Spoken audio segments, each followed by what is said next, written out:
welcome to FACEHAMMER Maggotkin of Nurgle, I should say, book review show.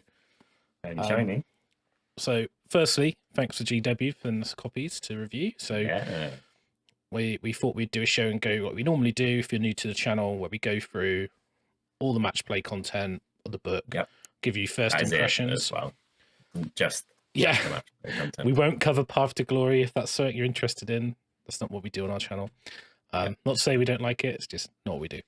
I got small brain. One There's enough to talk about. So it's exciting times. This is the third battle tome for AOS 3, which has been released. So it's quite cool to see like another army done. And just to you get weren't involved in this one, were you, Russ? No, so a bit of a disclaimer. I've not played any games with or against Maggotkin. So this is going to be like, I've read through it. So it's going to be first impressions. So bear with us, and I have some thoughts now. Immediately, what I will do before we get into that actually is just tell everyone that our objective markers are back in stock. So we've got a new set of objective markers. If you don't know, they're see-through. If I put them on my face, so you can see the objective mark, and they've got a non-slip on the back, despite what you may or may not have seen on the internet. And if I do this, okay, they're fine, but they're not stab proof. They don't bend in half. They don't have creases. So unless you press extremely hard, see, look. And what I'd recommend is that people don't try and fold their objective markers that come in a case for making it so you don't have to fold them. I do have to disclaimer though, they aren't fireproof, stab proof, or bomb proof, and if you put them in acid, they'll disappear. Exactly. So, and they are put them in acid. Made of recycled materials, made in the UK, and they are recyclable. And they're scratch proof. So this is a mold line tool. So look, I'll do this. Look, they'll scratch, but the marker won't. The print won't come off because it's printed on the back. So you have to get through the complete surface of this, and it's varnished on the back, which is the anti-slip. So we stand by them. I think they're really good. You can see us when we do our battle reports, we use them. I use mine always. They're available from Element, links in the description. I'll put a comment as well. They ship worldwide and they're available right now, so if you don't want to wait for other people who may not be doing them, then you can get ours now. And we won't talk about that because that was kind of annoying last week, but there we go. Apparently they watch the channel, so if you're watching, hi, and I'm not replying to you. So be more inventive. available now. So very useful for ganking objectives with tons of really resilient Plaguebearers as well, which is going to be a theme coming. And what's really good for us is it helps support the show. So please pick up a set. They're useful and it helps support us. So we think it's a good product. So let's go into another good product. We're going to talk about Maggotkin. Now, I've played Maggotkin a lot in the old book, and I was heavily involved in the original book. The first thing I will say before we get into this book is extremely different to the old Nurgle book. So if you everything apart from Plaguebearers, I asked much before we started, like, what's the crack? Give me the 101, and he was like, everything's different unless it's Plaguebearers. Yeah, so there's been a fundamental overhaul of them, and what I would say is a quick summary: speed is reduced. Good. Your resilience is probably increased. Bad. And your damage is kind of... I think your reliance on spells for damage is reduced. Okay. Because I know before you had to go, like, you needed to spell to give you exploding or mortals, so then you needed you needed to use the great and clean one, breath, all that formation, the thrice fold. So it was all that kind of stuff to do damage. Obviously, the other thing that hasn't really changed is the Sloppity Barpiper and the Scrivener, because they were updated in Broken Realms, so they're kind of similar. There might be some little differences, but what we're going to do is we're going to go through the allegiances. We're going to talk about all those rules, and then we're going to go through the war scrolls increases. And the points. You've just looked at the points. Yeah. So, eye-wateringly high, right? Some of them. Was a great unclean one 340 before or 320? It fluctuated between 20 and 40. He's gone up so much. This is interesting. All right, well, I guess let's get straight into it. Yeah. So, obviously, it's pre-order day as well before we get started. So if you want your Maggotkin stuff, click through the link, help us buy stuff, get it from Element. They're great. Byron's really impartial, of course. Really, really good company. The best, I would say. Yeah.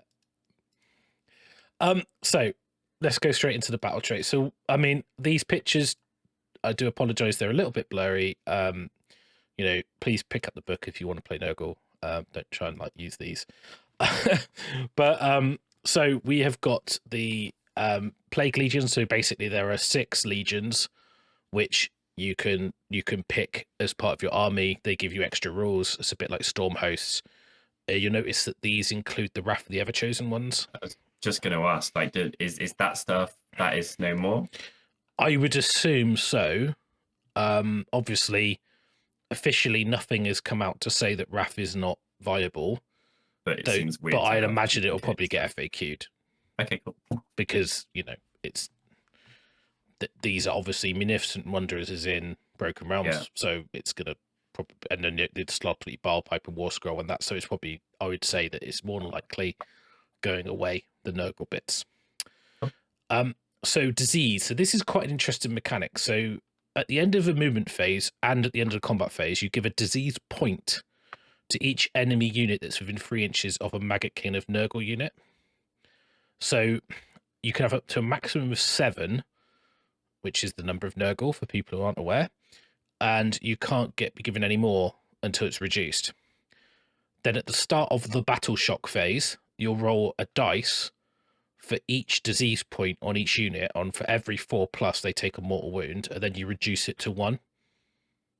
If that makes sense. So if there's 7 on there, you roll 7 dice, each 4+ is immortal, and then there's 1 remaining. Yep. After that. Yeah. Right. So the idea is this: you stack these points by being near people, it's surviving in combat, and also by hitting them. And there's some other stuff that you can do it when they hit you and things like that. So different war scrolls got different rules. Then the battle shock phase, there's just this ticking damage. But once you've been infected, you're always going to have 1 disease point on you for the rest of the game. Yeah. Except there is a way to get rid of it, which is through healing. So you've got these rules as well, which is disease weapons. So if an unmodified hit roll for an attack by a missile weapon or melee weapon is a 6, they put a disease point on a target. In addition, put 1 per. Wait. No. So you can just, if you've got a load of attacks, then you should just put 7. Yeah. Instantly get to 7. That seems quite strong. Yeah, it's quite good. It's like quite a lot of ticking damage over the game. Yeah, it is. It does make Slaanesh get loads of depravity because you sit next to him, get a couple points, and then run away. Then you know they like their STDs, I guess. Yeah. So, healing disease points. So when you use an ability that allows them to heal, you can either heal a wound or you can remove a disease point. So stuff that can heal, you can take disease off. No, so for every wound. So for each wound you're allowed to heal, you can instead remove a disease point. So if you healed 3 wounds, you could say, I'll take 2 disease points off and heal a wound. Yeah.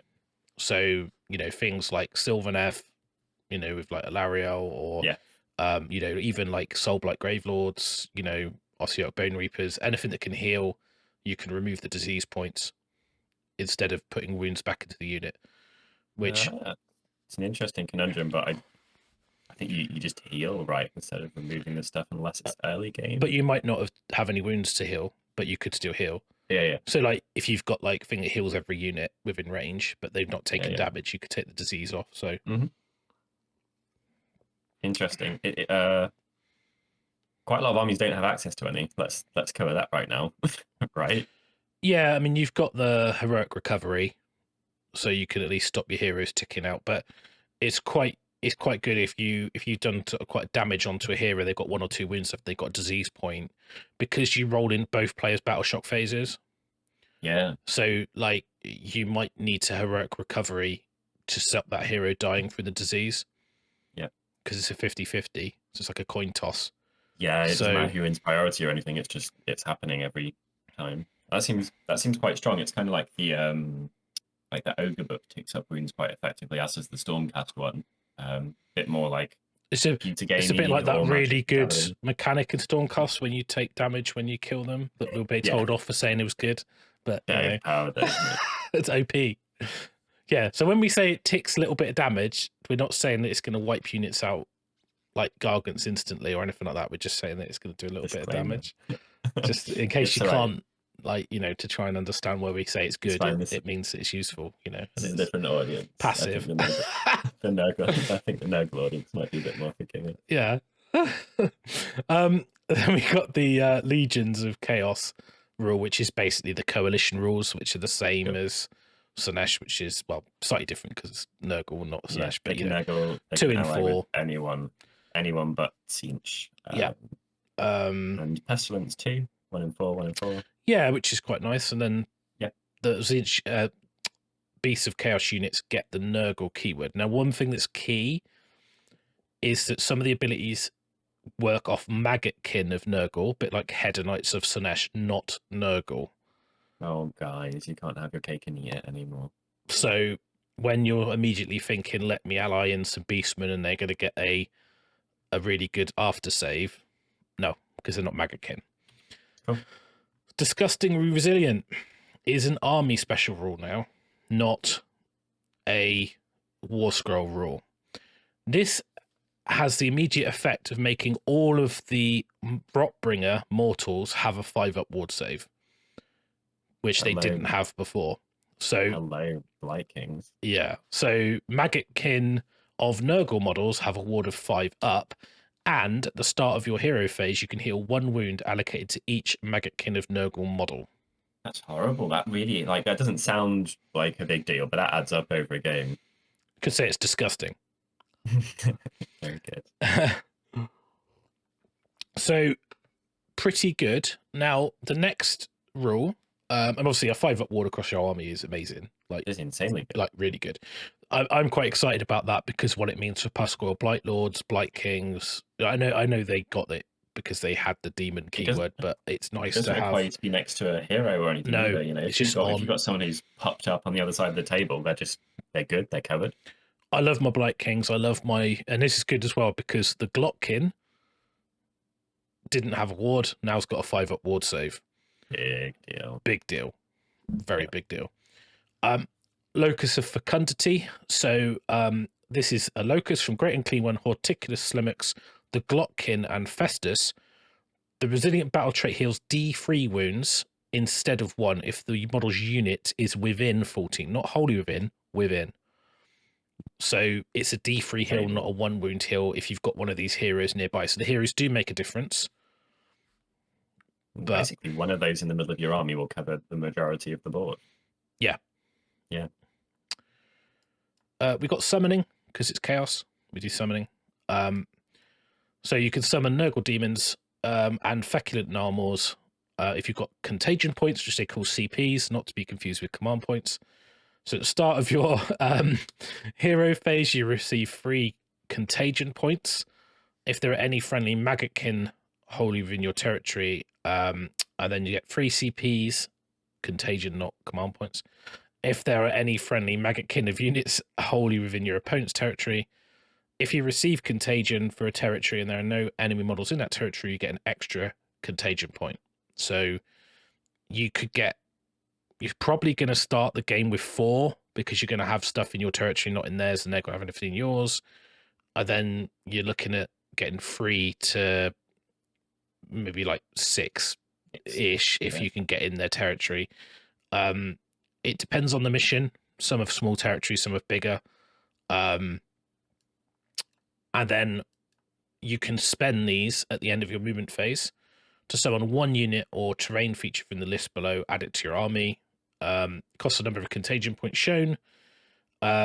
Units must be more than 9 away, within 7 inches, wholly within, of a Maggotkin of Nurgle hero, or 7 inches of a feculent Gnarmor.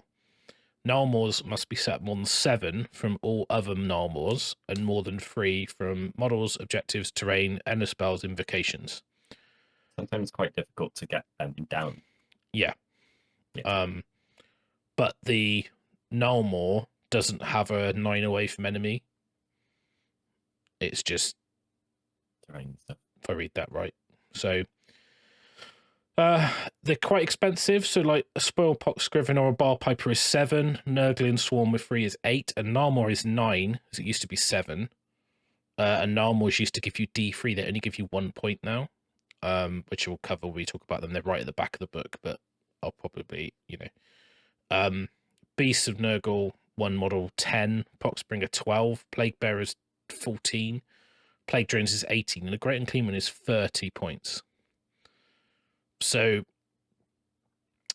there are ways you can build into summoning. I would say unless you craft your army to get summoning, you're probably going to be looking at getting some stuff turn 3-4. Yeah. And maybe just like a hero on turn 2 or like a unit on turn 3. But you're not going to be getting... Given the nature of the army and how resilient it is, being able to drop just, a 10 Plague Bearers somewhere in turn 4 is still really useful.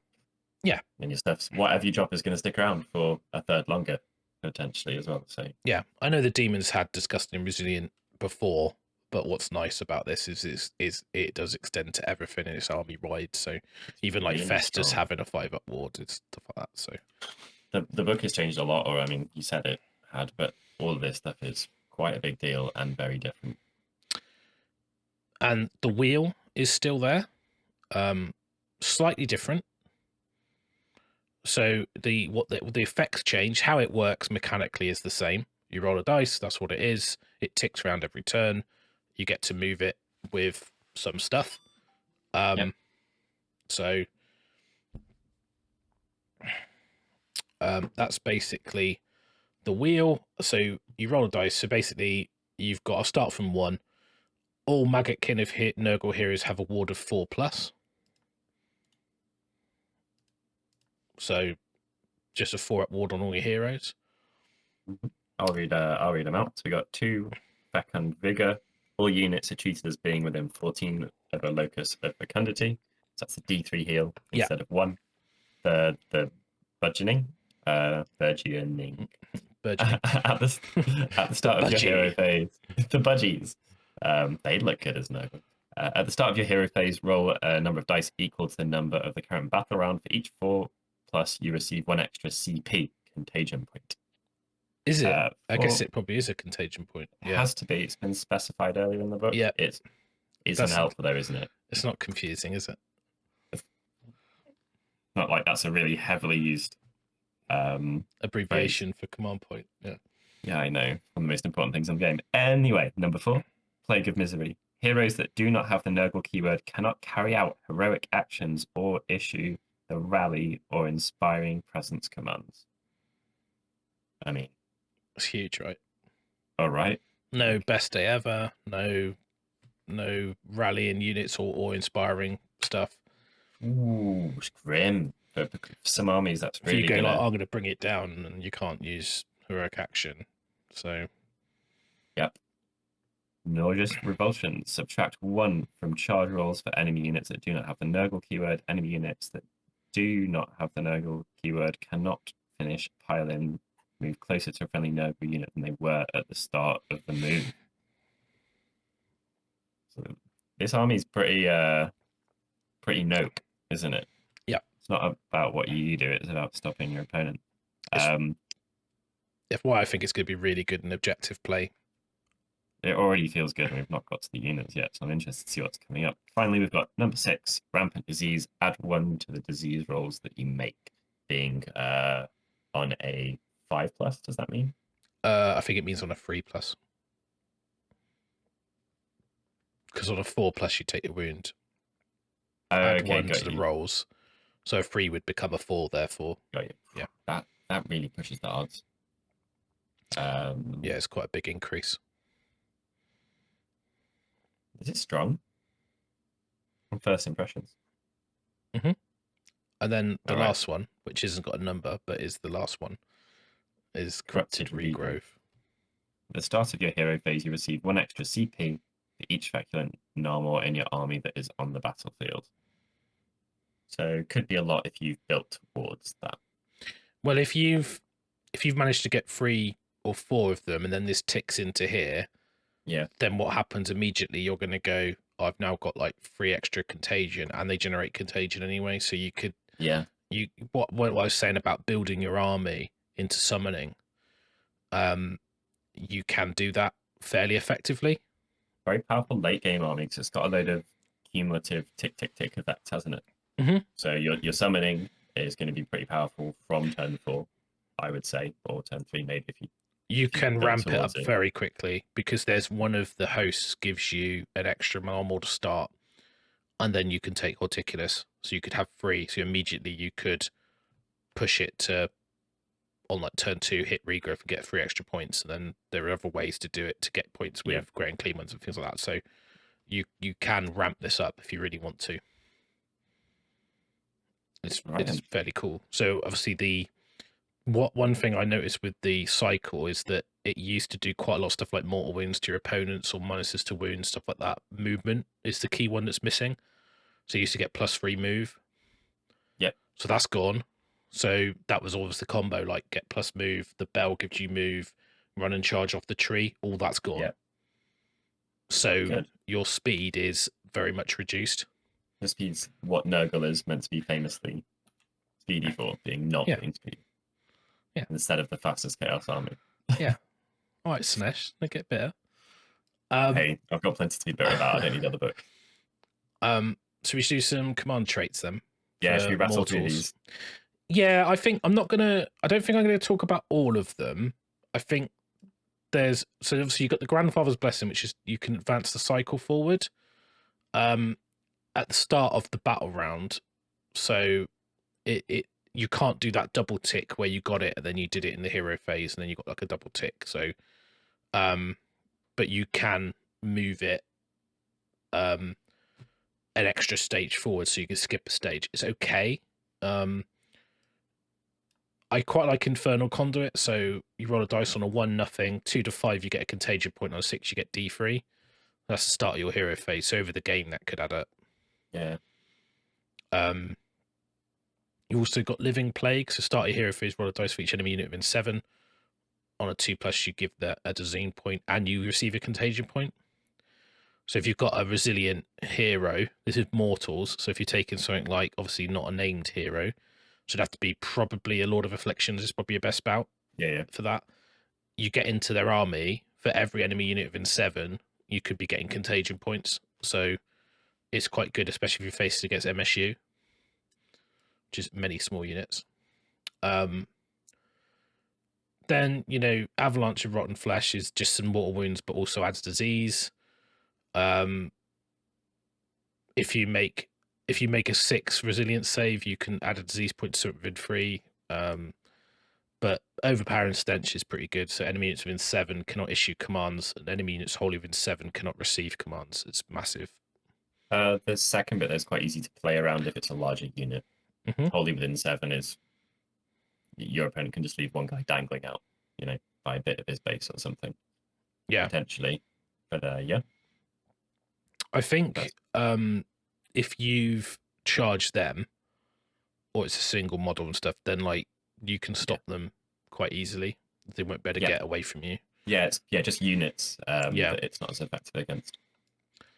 Then we've got the demon ones. They've only got 3. I don't know why the mortals got 6 and the demons got 3, but these are a little bit underwhelming. You've got a once per battle add +1 attack to Maggotkin of Nurgle units wholly within 7 of the general. Still quite a short range. Yeah, especially for big blobs. The Infestation, which is -1 from hit rolls for attacks that target its general. In addition, add 1 to the hit rolls made by Nurgle swarms wholly within 7. So it's basically -1 to hit, which is pretty good. And then the Pestilence Breath. Start your shooting phase, pick an enemy unit within 7. Roll a dice for each model in the unit that's within 7. On a 5-up, they take a mortal, which is solid. It's not once per game, it's just every shooting phase. Yeah. I like to subtract 1 to hit rolls because it doesn't say melee. Yeah. Which is nice. That's very unrestricted. Also, if you want to blob some Nurglings around your dude, I'm sure people have a really annoying time trying to get through them. Yeah. They've always been surprisingly, like grindy. Yeah. So it's okay. I think they're all three of those are good. Like they're all situational, I think. So we'll see. There's some artifacts, so some big changes for fans of the old artifacts. So we'll get to it in a minute, but with a stave and brass fang and things like that have been adjusted. So the Eye of Nurgle is like it's basically like it's so many caveats on this, whereas like it's not really worth thinking about because it's start your hero phase. If there's a unit within 14 that has disease points, roll 2d6. If the rolls are 7, the closest model is slain. It's like, hello, if next. What this, and it's like, yeah, it's okay because you could kill like someone really important with it, but you can't dictate. It's the start your hero phase and depends on what model's closest, so it's not like you get to pick. Roll is a 7. What's the chance of rolling a 7 on 2 dice as well? It's quite high. It's the highest probability, but by probability in general, you're not going to rely on that after 4 other ifs. No. Next. Fetid Shroud. So start the combat phase, pick an enemy hero that's not a monster. Subtract 1 from hit rolls for attacks made by that hero in that phase. Add 1 to hit rolls for attacks that target that hero in that phase. And is within 3 of the bearer, importantly. So that is quite... I'm not a huge fan of that, depending on the type of hero that it would be. It's quite good because it's not a once per game. Yeah. So they're -1, you're +1, but it's not just you, it's everything that hits them. Yeah. So if you're trying to kill heroes, it's a big swing. It's a spell, isn't it? But you're instead of having to cast it, you have to have your dude up in their grill and next to the thing. So I was thinking against Gargants, that'd be really useful because basically every single model in their army is a hero.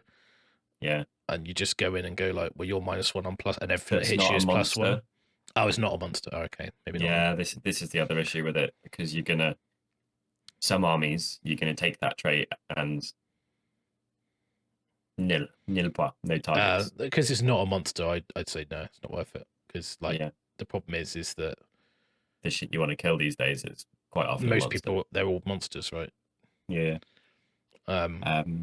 Shield of Growths. You can reroll saves for attacks that target the bearer if the save roll is equal to or less than the number of wounds allocated to the bearer. So if you've taken 3 wounds, then you can re-roll saves if you rolled a 1, 2, or 3. Okay, got you. If you've taken 2 wounds, then you can reroll 1s and 2s. If you've taken 1 wound, you can reroll 1s. If you've taken no wounds, then you can't reroll any. And if you've taken 12, you can reroll everything. All of them. Yeah. That's interesting. Yeah. On a big dude. Yeah. It's mortal only, so probably a Lord of Afflictions is the... Has he got 8 wounds or something like that? I think he's got 9. He's quite beefy. I remember him being more resilient than I was expecting. 8 wounds. That's pretty... I think he's your highest wound count mortal non-named hero. Yeah, he will be. That seems solid. In your hero phase, next one, Flesh Peeler. In your hero phase, roll a dice for each enemy unit that's within 7, not wholly within, noted. On a 4+, give that unit 1 disease point. So a lot of these involve having to be up in your enemy's grill. The Split Thorn... Oh dear, why did we read any others? The Split Thorn Helm. The bearer has a disgustingly resilient ward of 4+. Yeah. I mean, everyone chooses to take the 5+ generic artifact all the time in, a very high percentage of armies. Being able to take a 4+ ward is a bit no-brainer, really. So, the second flask. Once per battle, start your hero phase. This is crap, let's preface it. If you can drink from the flask. If you do so on a 2+, heal all the wounds allocated to the bearer. Sounds good. On a 1, the bearer is slain. Sounds bad. Hold in mind that these guys are very possibly going to be healing a fair amount anyway, and that's not a nice risk to have. And being able to replace your presumably fairly important dude with 1 Beast of Nurgle if he dies is not a consolation. So next, Magic Rub.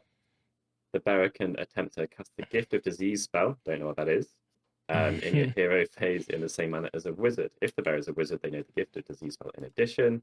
And you can add 1 to the casting roll when they attempt to cast the Gift of Disease. So Gift of Disease is on a 6, range of 21. If successful, pick an enemy unit within range and visible. Give that unit and each other enemy unit within 7 a disease point. That is a good spell. Effectively, it's like 4+ mortal wound explosion. The game. Yeah. It's everything involves a bit more patience in this book, doesn't it? You're doing stuff in preparation for the next few turns with quite a lot of your abilities. That seems strong. And then Rustfang, which we said had changed. Once per battle, start of the combat phase, pick 1 enemy hero within 3 of the bearer, subtract 1 from the save rolls for attacks that target that hero for the rest of the battle. So again, you got to get up close and personal to get that to go off. Which it's quite your army's not as good. Fast as it was. It seems like you're going to be wanting to find ways to get your guys in the places that you need them. It's quite good if you're charging something you want to kill. Again, it's like you can go right, you're -1 to save for the rest of the game. But then if that's your battle tactic, it used to be units and it used to be every turn. So, yeah, it's still great. There's not many things in the game that have access to something that can't be stopped. That's that good. And you can use it if they charged you as well.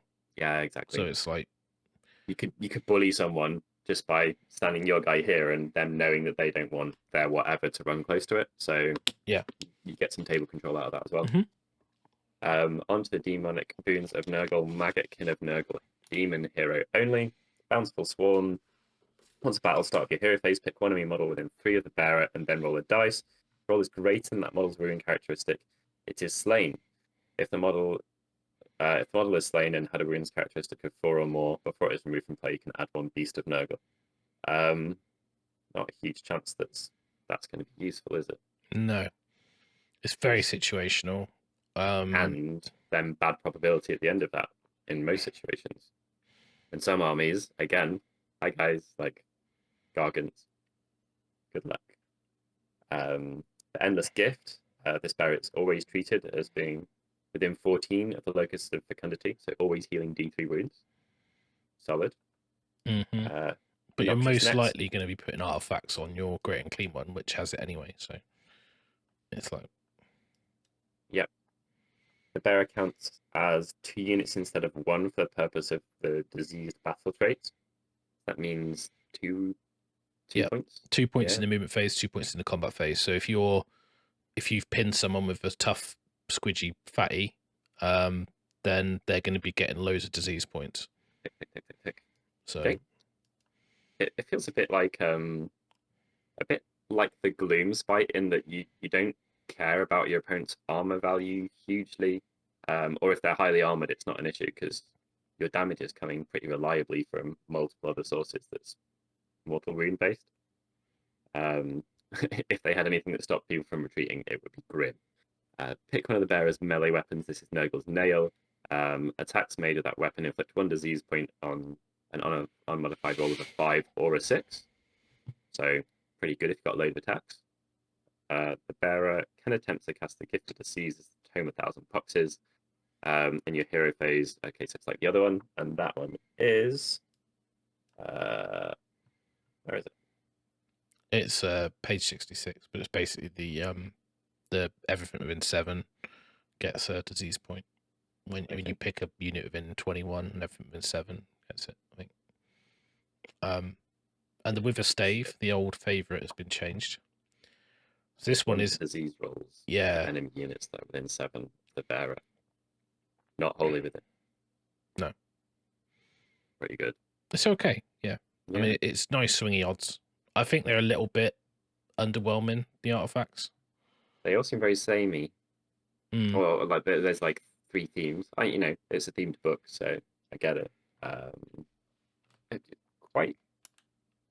It feels really weird. Like you're gonna run into someone, and then if you hit them too hard, you'll have put resources into something that you won't get any benefit out of. So like, all right, you're gonna take a wound every turn. but you might just kill the guy. Yeah. But then he's dead, so it doesn't matter. But yeah, interesting decisions, I feel. The spell deck.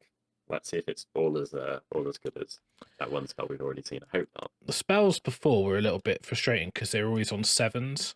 Yeah. It's always on a 7, on a 7, on a 7, which looks like it's a theme that they've continued with. Yeah, there's only 2 that aren't, isn't there? So, yeah. Do you want to read through these? Yeah, so you've got Magnificent Buboes on a 7, 21 range, which is 3 times 7, so obviously 7. Pick enemy hero. Until next hero phase, subtract 1 from hit rolls made by that hero and subtract 1 from chanting, casting, dispelling, and unbinding. So it's okay. If you get it off, yeah. Quite a lot of the time, that hero is going to be, there's going to be someone in range to spell that. You've got tough wizards, so getting close isn't really a problem with your casters. Yeah. So absolutely, it's just whether it can go off on a decent value, I guess. Plague Squall, casting value of 6. Roll 7 dice for each 6. You can pick 1 different enemy unit that is visible and give it 1 disease point. No range. These are mortal wizards only, by the way, these spells, just so we're clear. But yeah, it's okay. It's quite nice because it doesn't have a range. So yeah, but it's a bit, you're probably getting 1 unit, maybe 2, maybe none. So it's like, and you've got to cast it. So it's like, I don't know. It's okay on turn 1, I guess, if you're not near them. Yeah, but turn 1 or 2, it'll feel a bit better, wouldn't it? You've got Cloying Quagmire. Giggity. On a 5, range of 14. If successfully cast, pick an enemy unit within range invisible. Roll a dice. If they're always equal to or higher than that unit's save characteristic. Until your next hero phase, half the units move and subtract 2 from run and charge rolls. That's pretty good. It's pretty good, but they're quite close anyway. Yeah. But you don't necessarily have to stay close, do you? Because you can cast and then... And it's also, if you took the portals, it could be quite useful to poke someone through the portals. But it's the fact that it's minus to hit as well. Yeah, so it's really... I mean, you could put that on you could put an Archon. I know, half move in it. He's got a shrug. But there's quite a lot of things where that would make a difference. Even if they're close, it does make a difference. So -2 to charge rolls. Because if you're 3 inches away, rather than needing a 3, you now need a 5. So it's like, it does make a difference. Yeah, and if someone's 6 away, then suddenly there's actually an alright chance of them failing. Just get that Corn Demon Prince in. Get his bloodstick around it. Probably 10 hours, Blades of Putrefaction. Yeah. That one is a spell that has casting value of 7, range of 14. Pick 1 friendly Maggotkin of Nurgle unit within range until your next hero phase. Each attack made with a missile weapon or melee weapon by that unit inflicts 1 disease point on a 5 or a 6. So you could do that on some of your... You've got a little bit of shooting from the Flying Cav, haven't you? Yeah, so you've got the Death's Heads, and you've also got the Death's Heads you can give to Blight Kings from the hero, the Lord of Blights. I think the issue with this is this used to be mortal wounds on a 6 to hit, and this used to be Nurgle, or it didn't have it. It just said a friendly unit. So you could. A lot of people were using Clan Pestilence, Plague Monks, loads of attacks, and sticking this on them. It's Maggotkin of Nurgle only, and it's only disease points, so it's still okay. But it's not what it was, which is probably fair because it was absolutely overpowered and one of the best spells in the game with no restrictions. It's not quite that good. They're kind of like little buffs that they're not like game defining spells. Like when you had like blades before, that could like decide get it off, win the game, razor vibes. Whereas like now it's like, oh, it's a little bit of a swing, but it doesn't. There's a chance of this, or this might have an effect in 3 turns, or which is nice because it means you're not like reliant on the spell to go off to do stuff. It's just a bonus. And patience book, isn't it? For sure. Yeah. Like, it's good though because I think resilient armies run the risk of being boring, and this gives you quite a lot to do. There's almost too much to do and think about in terms of keeping track of your stuff for you and for your opponent and things like that. Rancid Visitation. Oh, no, we've got the Gift of Disease, which we've already covered. That is the 21 inches, 7 inch. Get a disease point. Pretty good. Rancid Visitations. Casting value of 6, range only 7. pick one enemy unit within range and visible. Roll 1 dice for each model in a unit that is within range. For each 2+, the unit suffers 1 mortal wound. If you are blobbed, that is horrible. It's particularly good on the Glotkin because he's a mortal wizard, and so is Blowout Rotspawn. So, like, and he's likely to survive with his 18 or 20 wounds with now a 5 up after save. The Glotkin does have a little cheeky combo, which I'll get onto, where you can charge out of sequence. So you can charge in their go, and whatever you're left fighting in your hero phase will be there. Because if it's their go, you charge them, it's now your go.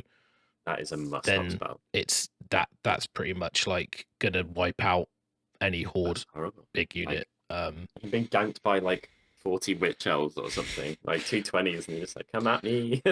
Yeah, I mean, if someone piles in with like lots of infantry, then they go like, they don't kill you, then you go into your turn and you basically heal, then you go, right, going to cast this spell, and it's like, blah, okay, I've just lost a lot worse like than 90% of the unit. It's a lot worse than like a Gargant surviving on 1 wound and then hitting you back really damaged next turn, like him surviving on a wound and then.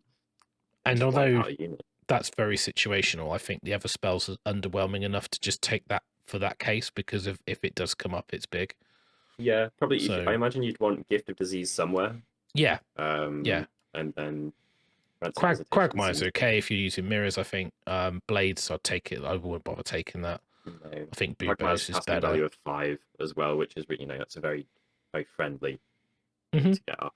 Plague Score's not so bad either, because if you take early on, depends what your War Scroll spells and how many wizards you got, basically. But how you plan on playing the army as well.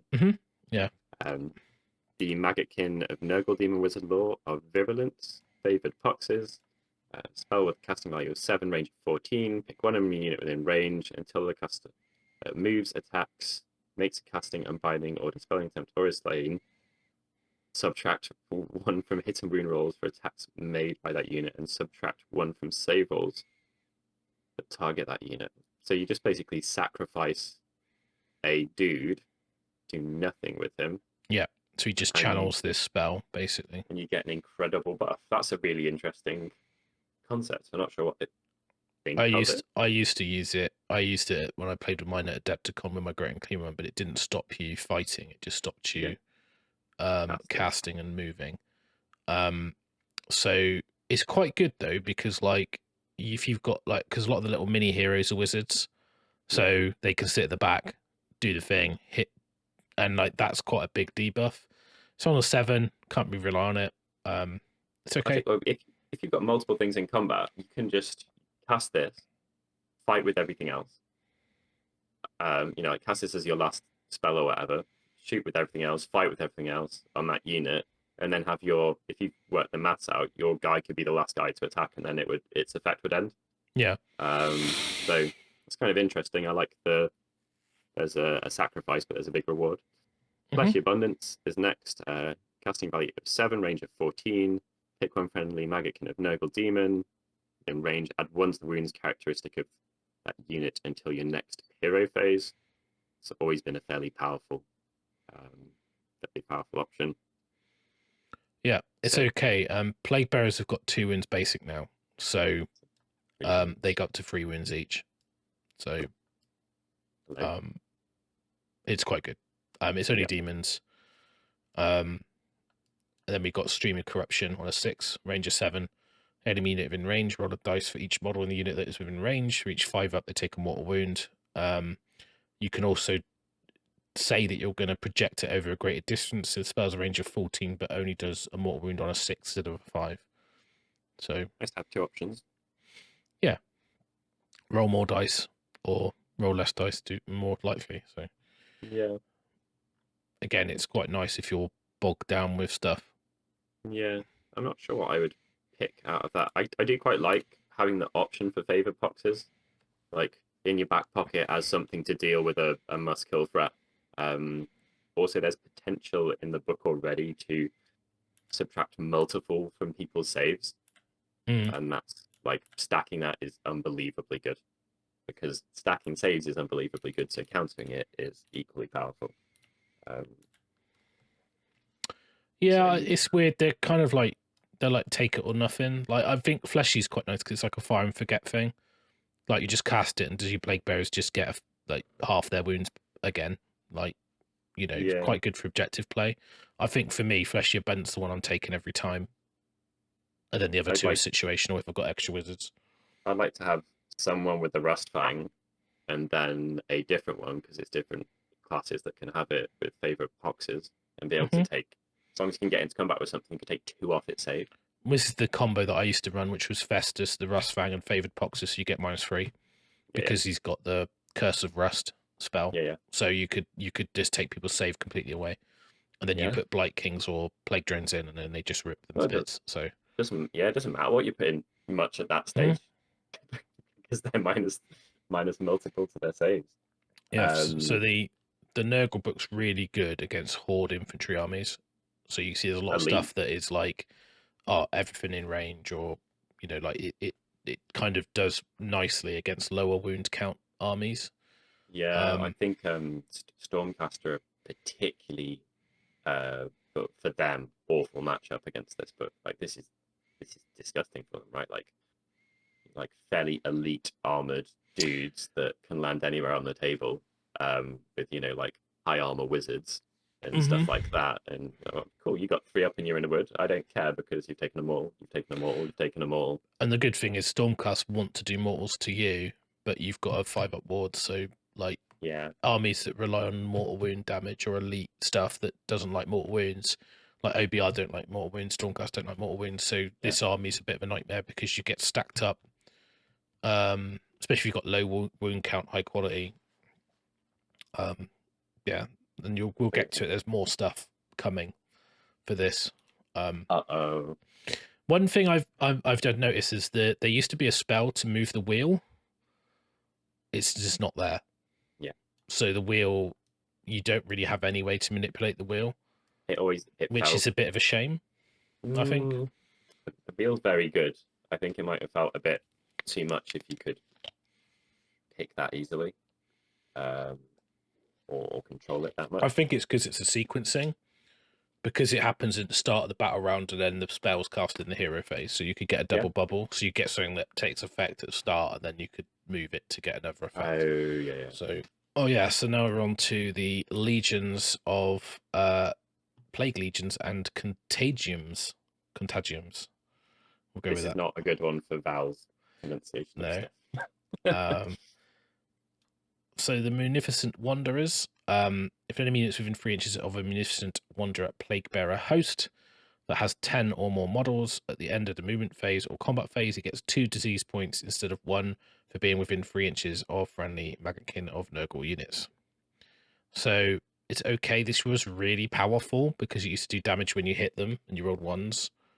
This is very underwhelming, in my opinion. Well, hopefully none of these are too much, because it's very often you end up with one obvious choice and you're like, well, that's extremely strong and the rest are probably where they should be, and you only ever see that faction. So hopefully they're fairly equal. Yeah, I'm not sure about that. Okay. Moving on. So we've got the Befouling Host, which is you can have 2 Feculent Narmors if you've got a Demon General instead of 1. So it gives you double tree, which sounds really good, but the Feculent Narmor is a bit underwhelming. So unless you're, I guess, really ploughing into summoning, and that's part of the plan. It just really depends on the wheel when you're going to get that. If you get that Cycle of Corruption early because you rolled high, having more trees is important because you get more points. But then if you've got to spend 9 points to put a tree down, because normally you'd end up spending points to put trees to get to 3, and then you start getting Contagion, but by then the game's almost over. So it's kind of a bit of a late game thing, but this kind of ramps you up. If you take then Horticulus, some other stuff, you could actually get your Contagion points ticking quite a lot. Yeah. But I don't know, it's okay. And then you got Burning Guard. Next for their Cloying Stench. Subtract 1 from hit rolls for attacks that target friendly Plague Drone units in the first battle round in which they were set up. Yeah. And in the battle round in which they were set up. So yeah. Oh. Because they've got a way of teleporting, basically. Oh. Because they can drop from the sky.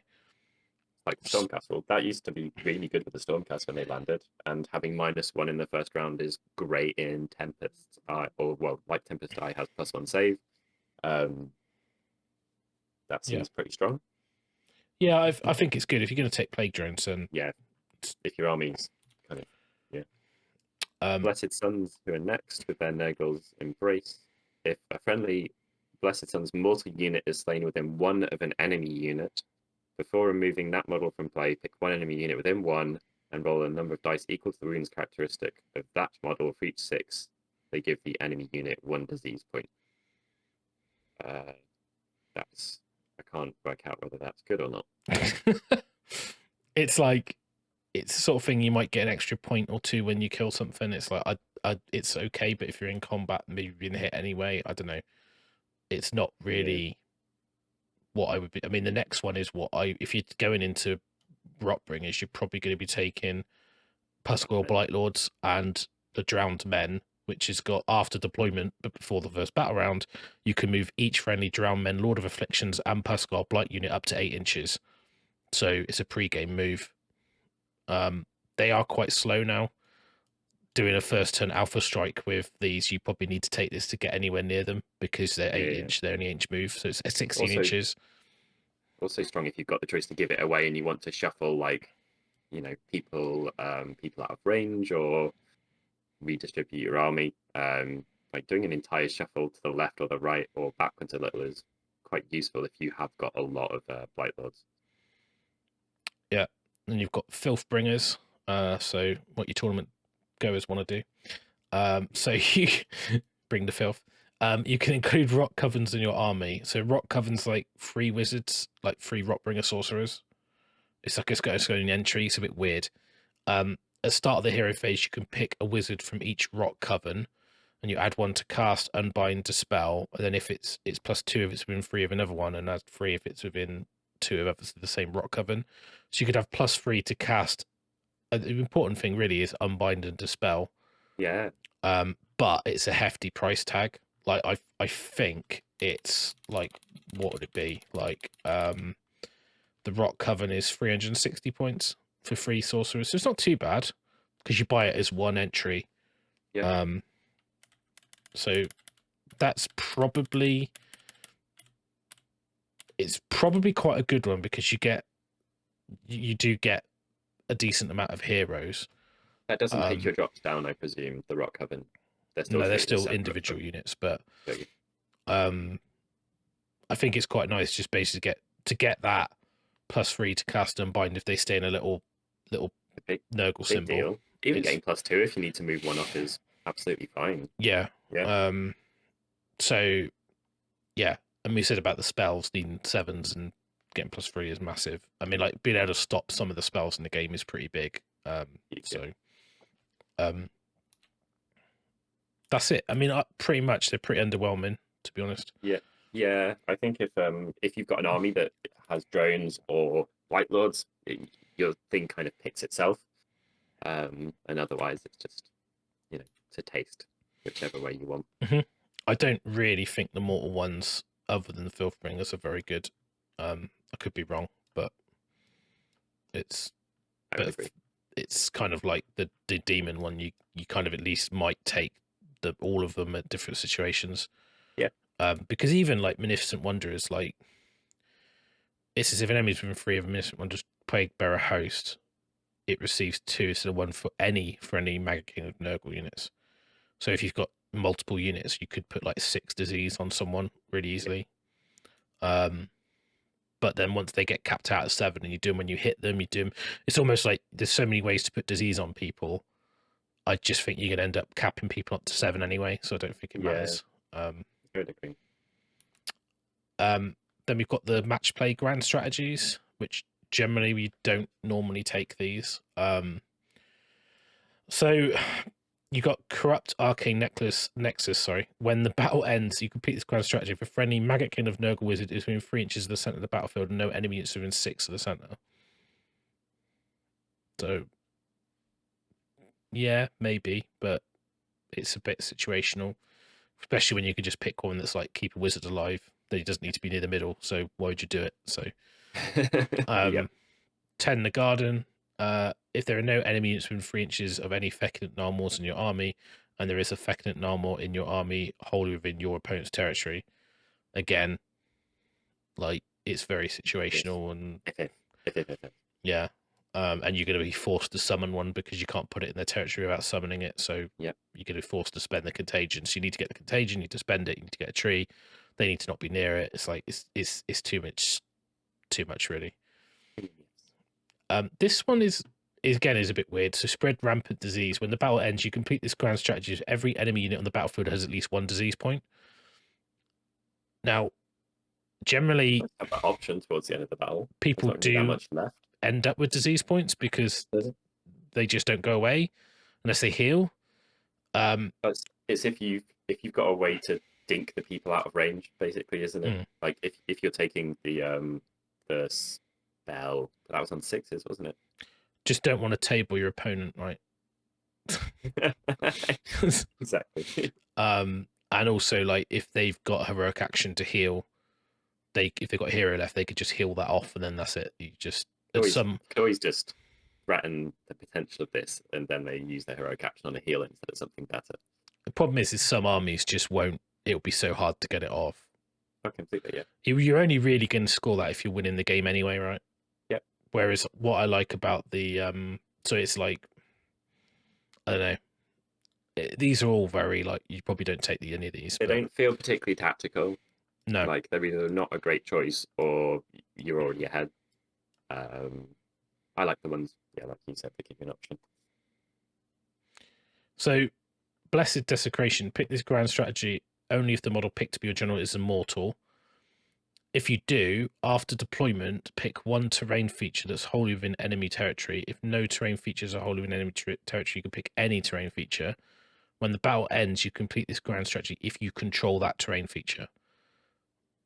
So it's essentially the same as control a terrain feature in their deployment zone, because it's the same as the other one that I think there is one that does that anyway. What if the terrain piece is in a bad place though? Like, yeah, but I mean it's pretty good. Like if you wanted to play the control one, you just use the other one anyway. So it's they're all a bit. To be honest, grand strategies aren't normally something you take from the books. The only time you might see them is if a tournament goes, you have to take out your book. But obviously not everyone's got them yet. So battle tactics are a bit different. So you got feed the maggots. If at least 7 enemy models are slain by disease rolls, again, I don't like that. It's not predictable. Because you're going to have to leave them alive to the end of the turn, roll the disease rolls, and hope you roll well enough to kill 7 models.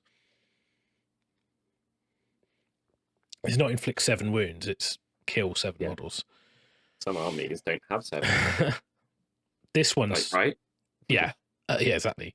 This one's pretty good. Pick a feculent gnarl in your army within 12 of any enemy units. You complete this tactic if that feculent gnarl is more than 12 from all enemy units at the end of the turn. So if they've got 1 unit within range, it's basically destroy a unit. So whatever it is. So like it could be fairly easy to do that one. It's situational, but that situation I could see happening at some point in the game. Gifts of Nurgle. Complete this tactic if all friendly units that were on the battlefield at the start of this turn inflict at least 1 disease point on at least 1 enemy unit during this turn. So if you're all in combat and it's your go, in your movement phase, you're going to end your movement phase. As long as you stay in combat, they're all going to put a disease point on, so you should complete that one. Yeah.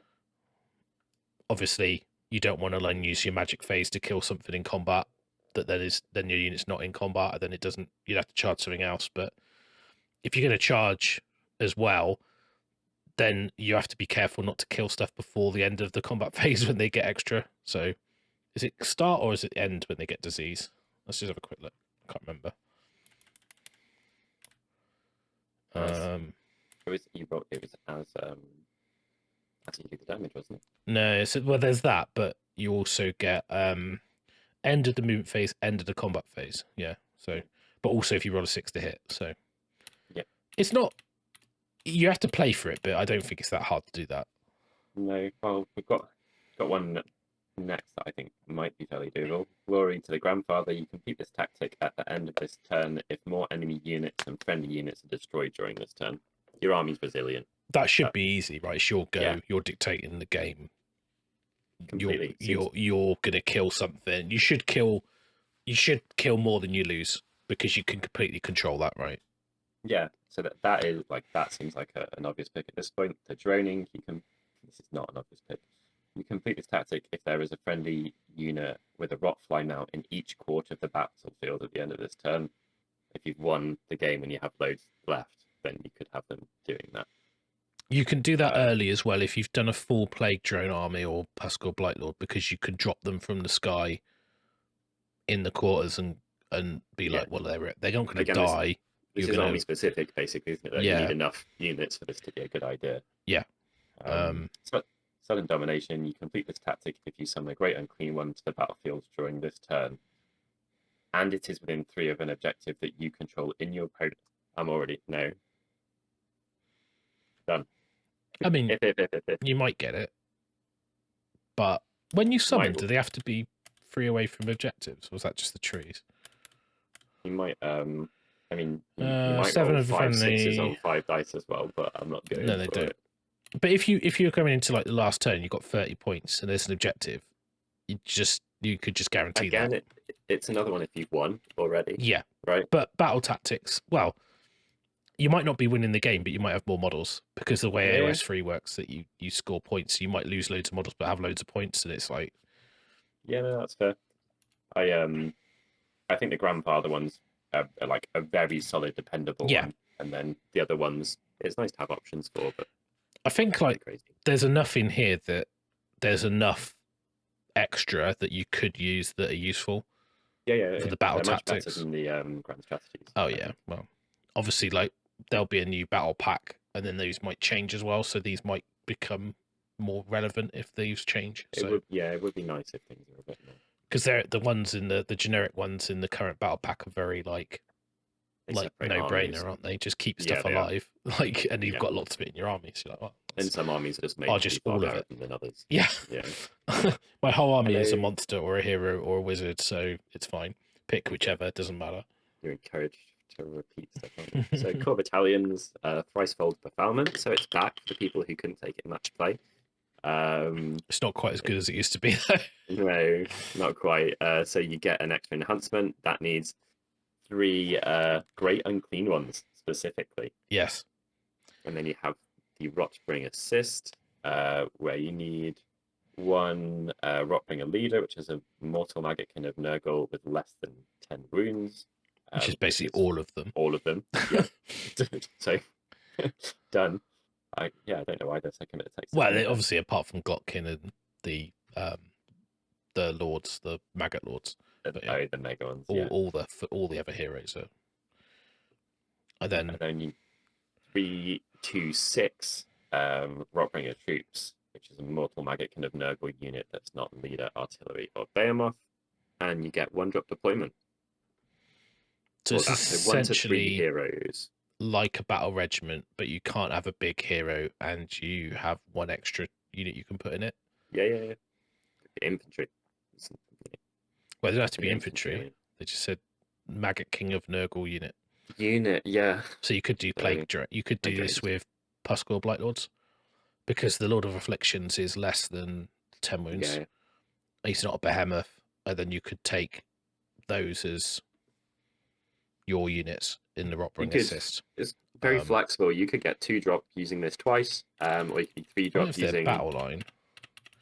That's one thing we should have looked at with the Pascal Blightlord's battle line in Drowned Men, or if the general is a Lord of Afflictions. Yeah. There you go. And then Beast of Nurgle, or battle line in a Befouling Host.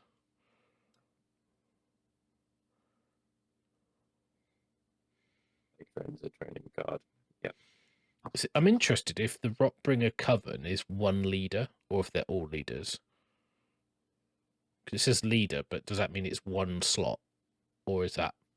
Well, this is why I asked. Because it doesn't say like leader. It just says leader. No, it's a bit. I'm not sure. I'd have to do a bit of book foo to work that out. which I'm not going to do on the fly, but it might need some. Yeah, let us know in the comments. There'll be something under some number somewhere. Out. I was trying to find something that said you couldn't use abilities when you weren't on the table, and it took me ages to find that.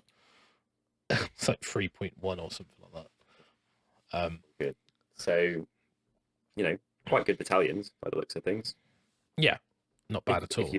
If you get in that direction. Having said that, though, with the points increase, I very much doubt that people are going to be spending 1,485 points on 3 great unclean ones.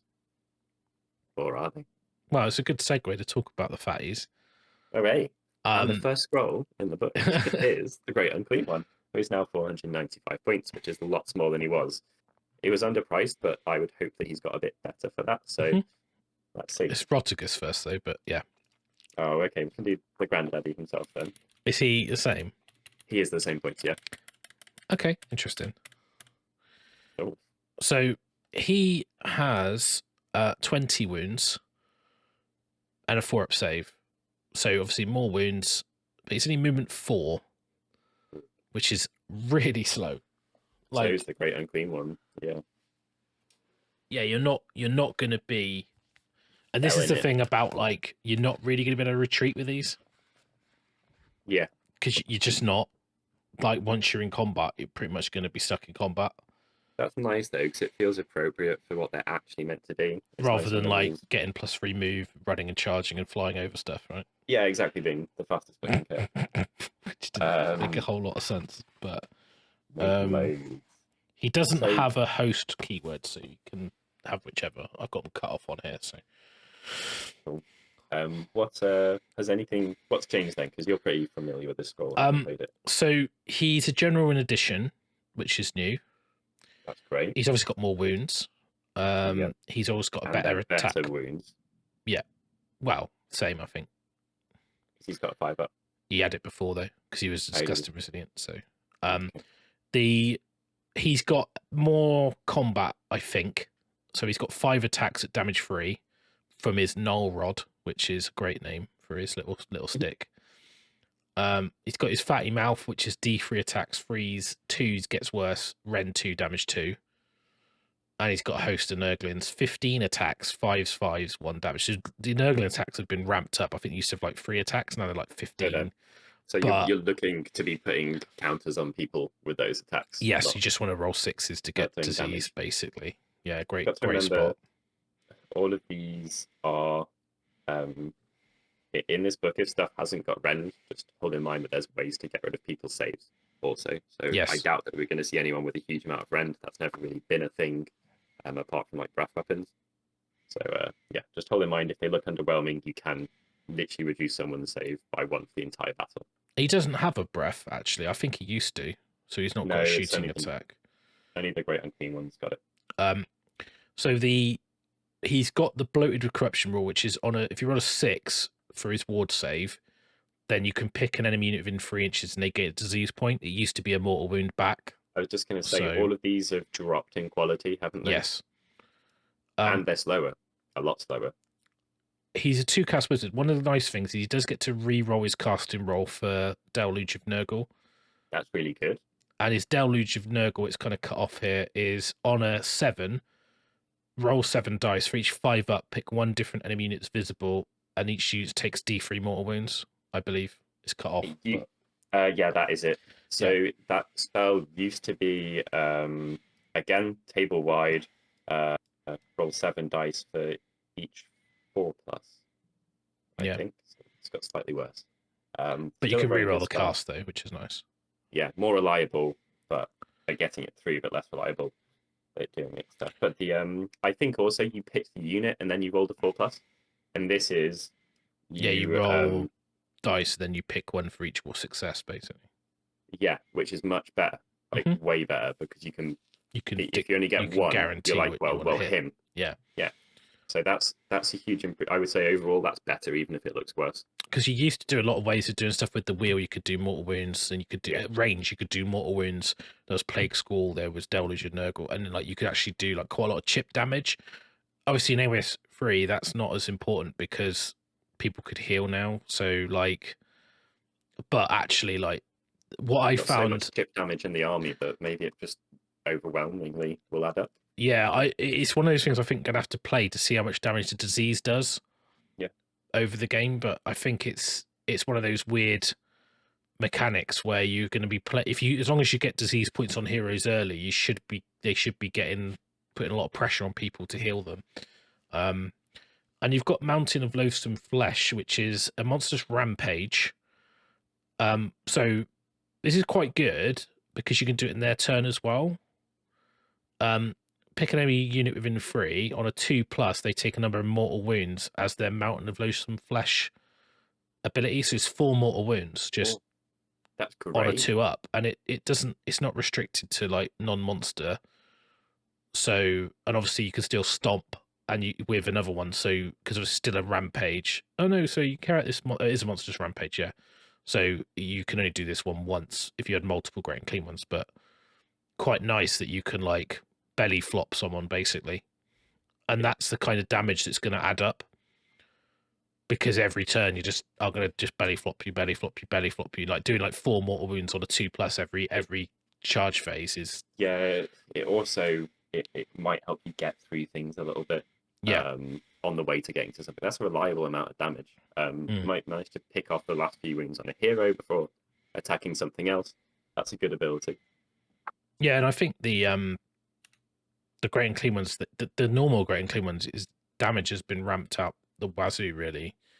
Yeah, just got to his page. It's a lot more rules on him than there is on Rotigus. Yeah, I mean, essentially, it's just because he's got more options of his weapon output, basically his weapon profiles. So you've still got Mountain of Loathsome Flesh, you've still got the Bloated with Corruption, he's still a 2-cast wizard, he's got 18 wounds, not 20, still movement 4, he's got a web missile attack, 7 inches D6, 3s and 2s, gets worse, rend 3, damage 2, so that's pretty good. Solid. That is good, yeah. So with this guy, you can basically either have a Bile Sword and Plague Flail, a Doomsday Bell and a Flail, a Doomsday Bile Sword and a Bile Blade, or a Doomsday Bell and a Bile Blade. So lots of options, obviously, for the different weapon combos. So if you've got the Bile Blade, this used to be the cut yourself to get +1 to cast or unbind, but it's not anymore. You take a mortal wound and you get 1 extra cast, which nice option. It's okay, but like it's very situational because without pluses to cast, like, and without knowing extra spells, what's the? Yeah, that means Arcane Bolt, doesn't it? And the law's only got 3 spells in it for the demons, so you're like, yeah, I mean, Bolt potentially. I mean, it just for me, it's like, am I giving up? Do I want to give up the flail for that? Mm-hmm. It's 5 attacks, freeze, rend 2, damage 2. So it's not. Oh, so that's the bell. Sorry, the Bile Blade is 4 attacks, freeze, rend 1, damage 3. Yeah. So it's pretty good damage actually. Yeah. It used to be awful. Why is that so good now? All right, okay, that's pretty decent. But even the flail is 5 attacks, freeze, rend 1, damage 3. So it's basically 1 less attack than the Plague Flail, and you get the option to get an extra cast. So, yeah, maybe you take that. Interesting. Yeah, I think it's another thing where the armies were like, if the army's not got any wizards, then you can do more magic than you would have anyway. But if someone's got a gash, then what you gonna do? The damage is really good because it used to be like damage 1. Yeah, 4. It wasn't great. Like, they needed their spells and stuff to do the damage, didn't they? Then you've got the bell, which has changed significantly because it used to be +3 move if you're within 7. Yeah. Now it's good in combat. It's 5 attacks, freeze, 1 damage 2. So pretty good combat. But what this does is at the start of your hero phase, if this unit's on the battlefield, you can roll a dice. On a 1, you get nothing. 2 to 5, you get a contagion point. On a 6, you get D3. So this is, if you've got multiple great and cleaners with bells, you can literally like ding along your way to summoning stuff. Yeah. Because you could literally go, well, I've got the extra tree because I've taken the thing. I'm going to take, multiple great and clean ones with bells, and we just ring the bell and ding, and then got the extra trees, and then you're on your way to generating quite a lot of contagion points. Maybe thrice price fold is a thing then. Maybe, yeah. The three dingers. Just whether you want the extra artifact, but I don't know, things like the Wither Stave, if you're then stacking disease and they're not going to go away anywhere, they're going to hang around and then they're like belly flopping people, and so it adds up. And I don't think you lose much attack damage for taking these options. No, I don't.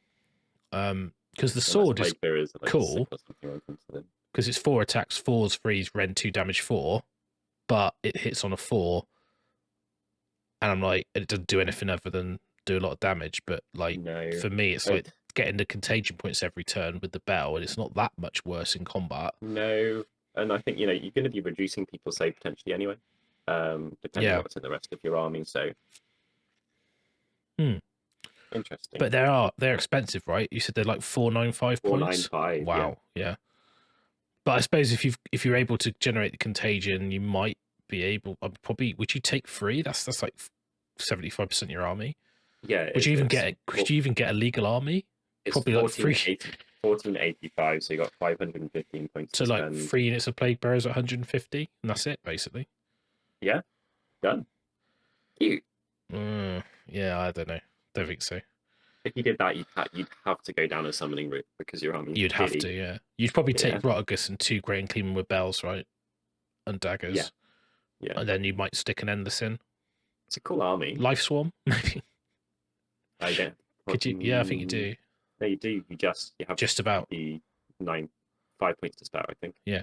So you could take Life Swarm, 3 units of 10 Plaguebearers, 2 Great Unclean ones of Rotigus in the Thrice Fold, and Hunters of the Halflands for the Plaguebearers. Yeah. Not bad. Yeah, you could go Bell and Blade and take Rotigus, and then you'd go into Befouling Host probably. That's the fastest army to paint in the game, I think. It's quite a neat army. It would be gorgeous. It's so symmetrical. You'd be like spell in the middle, can make it look all nice and nurgly, make it out of maggots or something. Actually, Life Swarm, you could just paint them like maggots with wings. Yeah. Or just get the Nurglings and make them into like little wings. So you get the Nurglings on the drones or whatever. Yeah. That'd be wicked. You get what would you be on, like?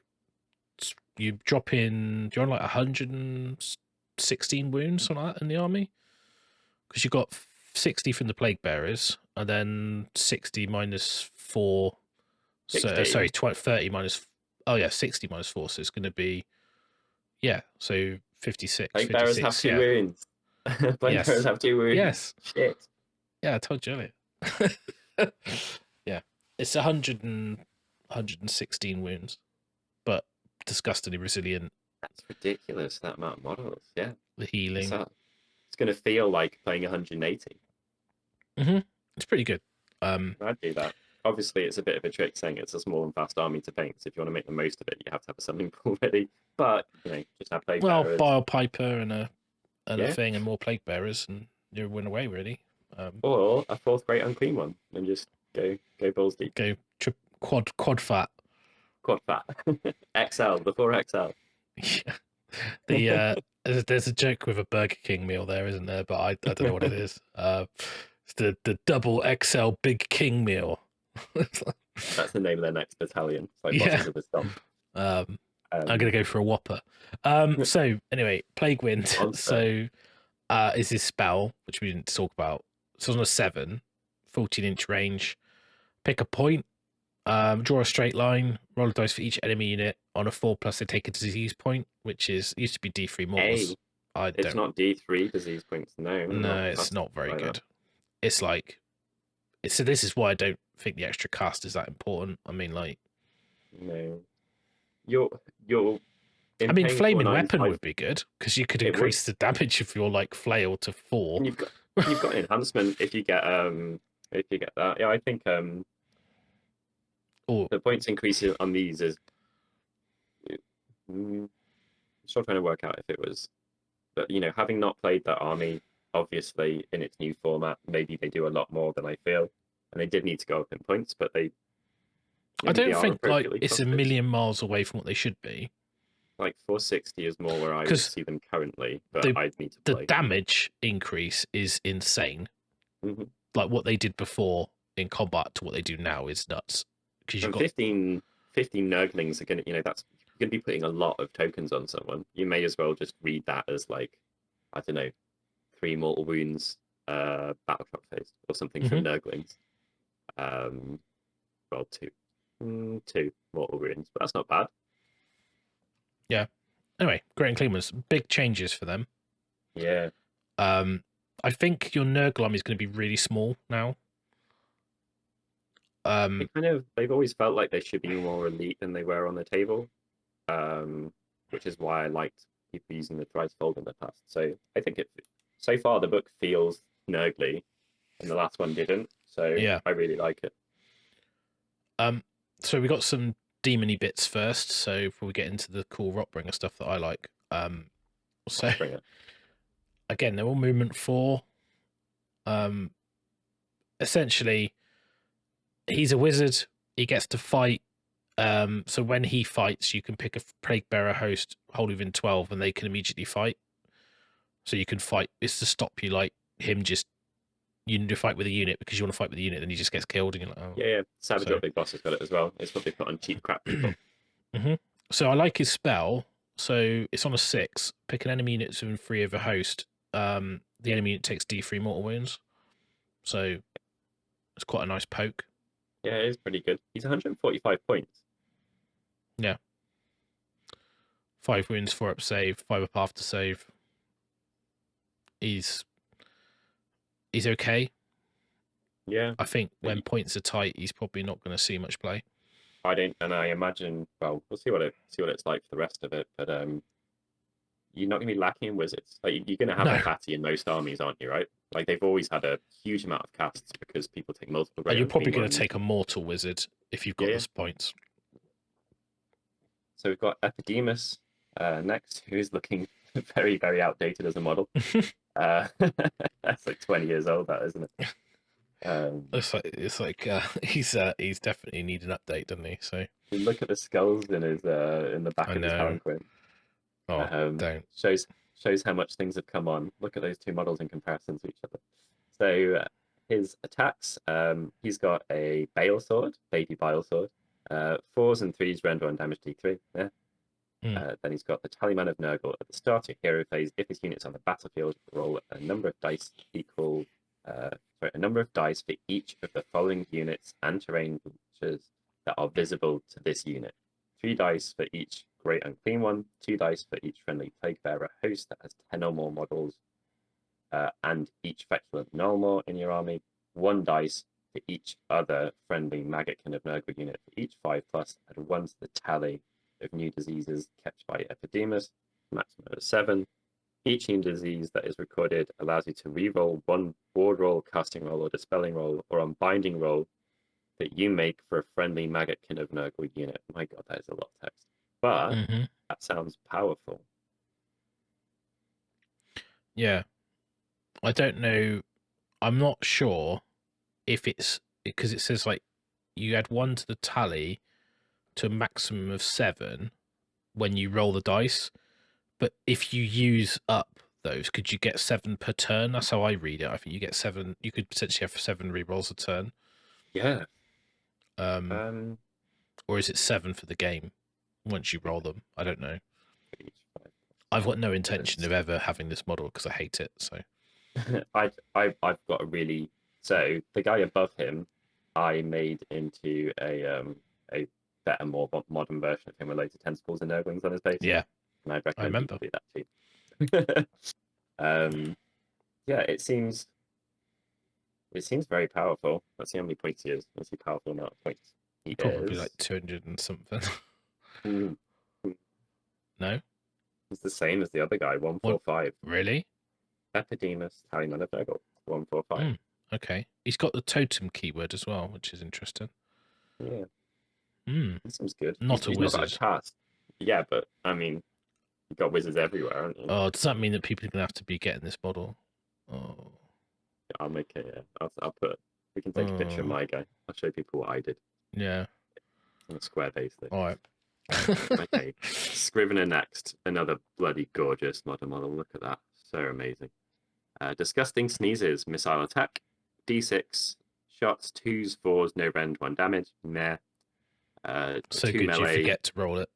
Yeah, completely. Or aren't in range. Or you roll it and don't bother. So his melee is 2 attacks, 3s, rend 2 damage 2. Yeah. Keep counting. I'm watching you. At the start of the combat phase, you can say that this unit will carry. Will call for a count. If you do so, pick one friendly Plaguebearer host, follow within 14, and pick one. Oh my god. Add 1 to attacks of the melee weapons. Improve the rend characteristic by 1. Add 1 to the save rolls for attacks target the unit. Obviously, all of those are great, and your opponent can't interact with them. No. And you just pick it. You don't roll it on a 3+ or anything. Yeah, I mean the Scrivener and the Bilepiper are great. They're like, I think they almost auto include if you take Plaguebearers. 120 for the Scrivener, 130 for Bilepiper. So Bilepiper, jolly gut papes. Skip his melee. It's all right. At the start of the hero phase, he's going to make a song. If the unit is affected by 2 or more different tunes, none of those tunes will have an effect on that unit's phase. So, add 1 to wound rolls for attacks made by friendly Nurgle demon units wholly within 14. So multiple units, really good. If the unmodified wound roll for an attack made by friendly Nurgle demon units wholly within 14 is a 6, oh, that attack causes 1 mortal wound. So there is something that does mortals instead of putting tokens down. That's now gone up hugely in value because it's not available anywhere else. And then his classically named "My Love is Like a Ripe Fart." Each enemy models within 3 of a friendly Nurgle demon unit is wholly within 14 of him cannot finish pile-ins closer to that unit than they were at the start of the move. That's pretty good. Actually, it's an ability. Yeah, I mean these are the same as they are in the Broken Realms, but the not being able to pile in or add 1 to wound rolls or mortals they're all amazing. Particularly if you combine that with +1 attacks, and then you're doing mortals, you still putting disease points on because that's an army rule. So it's like, you know, you're. You have to pick one, don't you? I don't get into that. So it depends on the timing of it. A 6. Okay. Yeah, so but it's whether it's unmodified or not, or it's don't know. Pass. I want to get into that debate because it depends on the wording of both abilities, and I have to go and deep dive. But anyway, okay. Obviously, if you've got to pick one, you're going to do the mortal wound, not disease point. If the unmodified hit roll for an attack made with friendly missile or melee is a 6, the attack inflicts 1 disease point on the target in addition to any damage it inflicts. If the unmodified wound roll, wound roll and hit roll. There you go. Fine then. Hasty.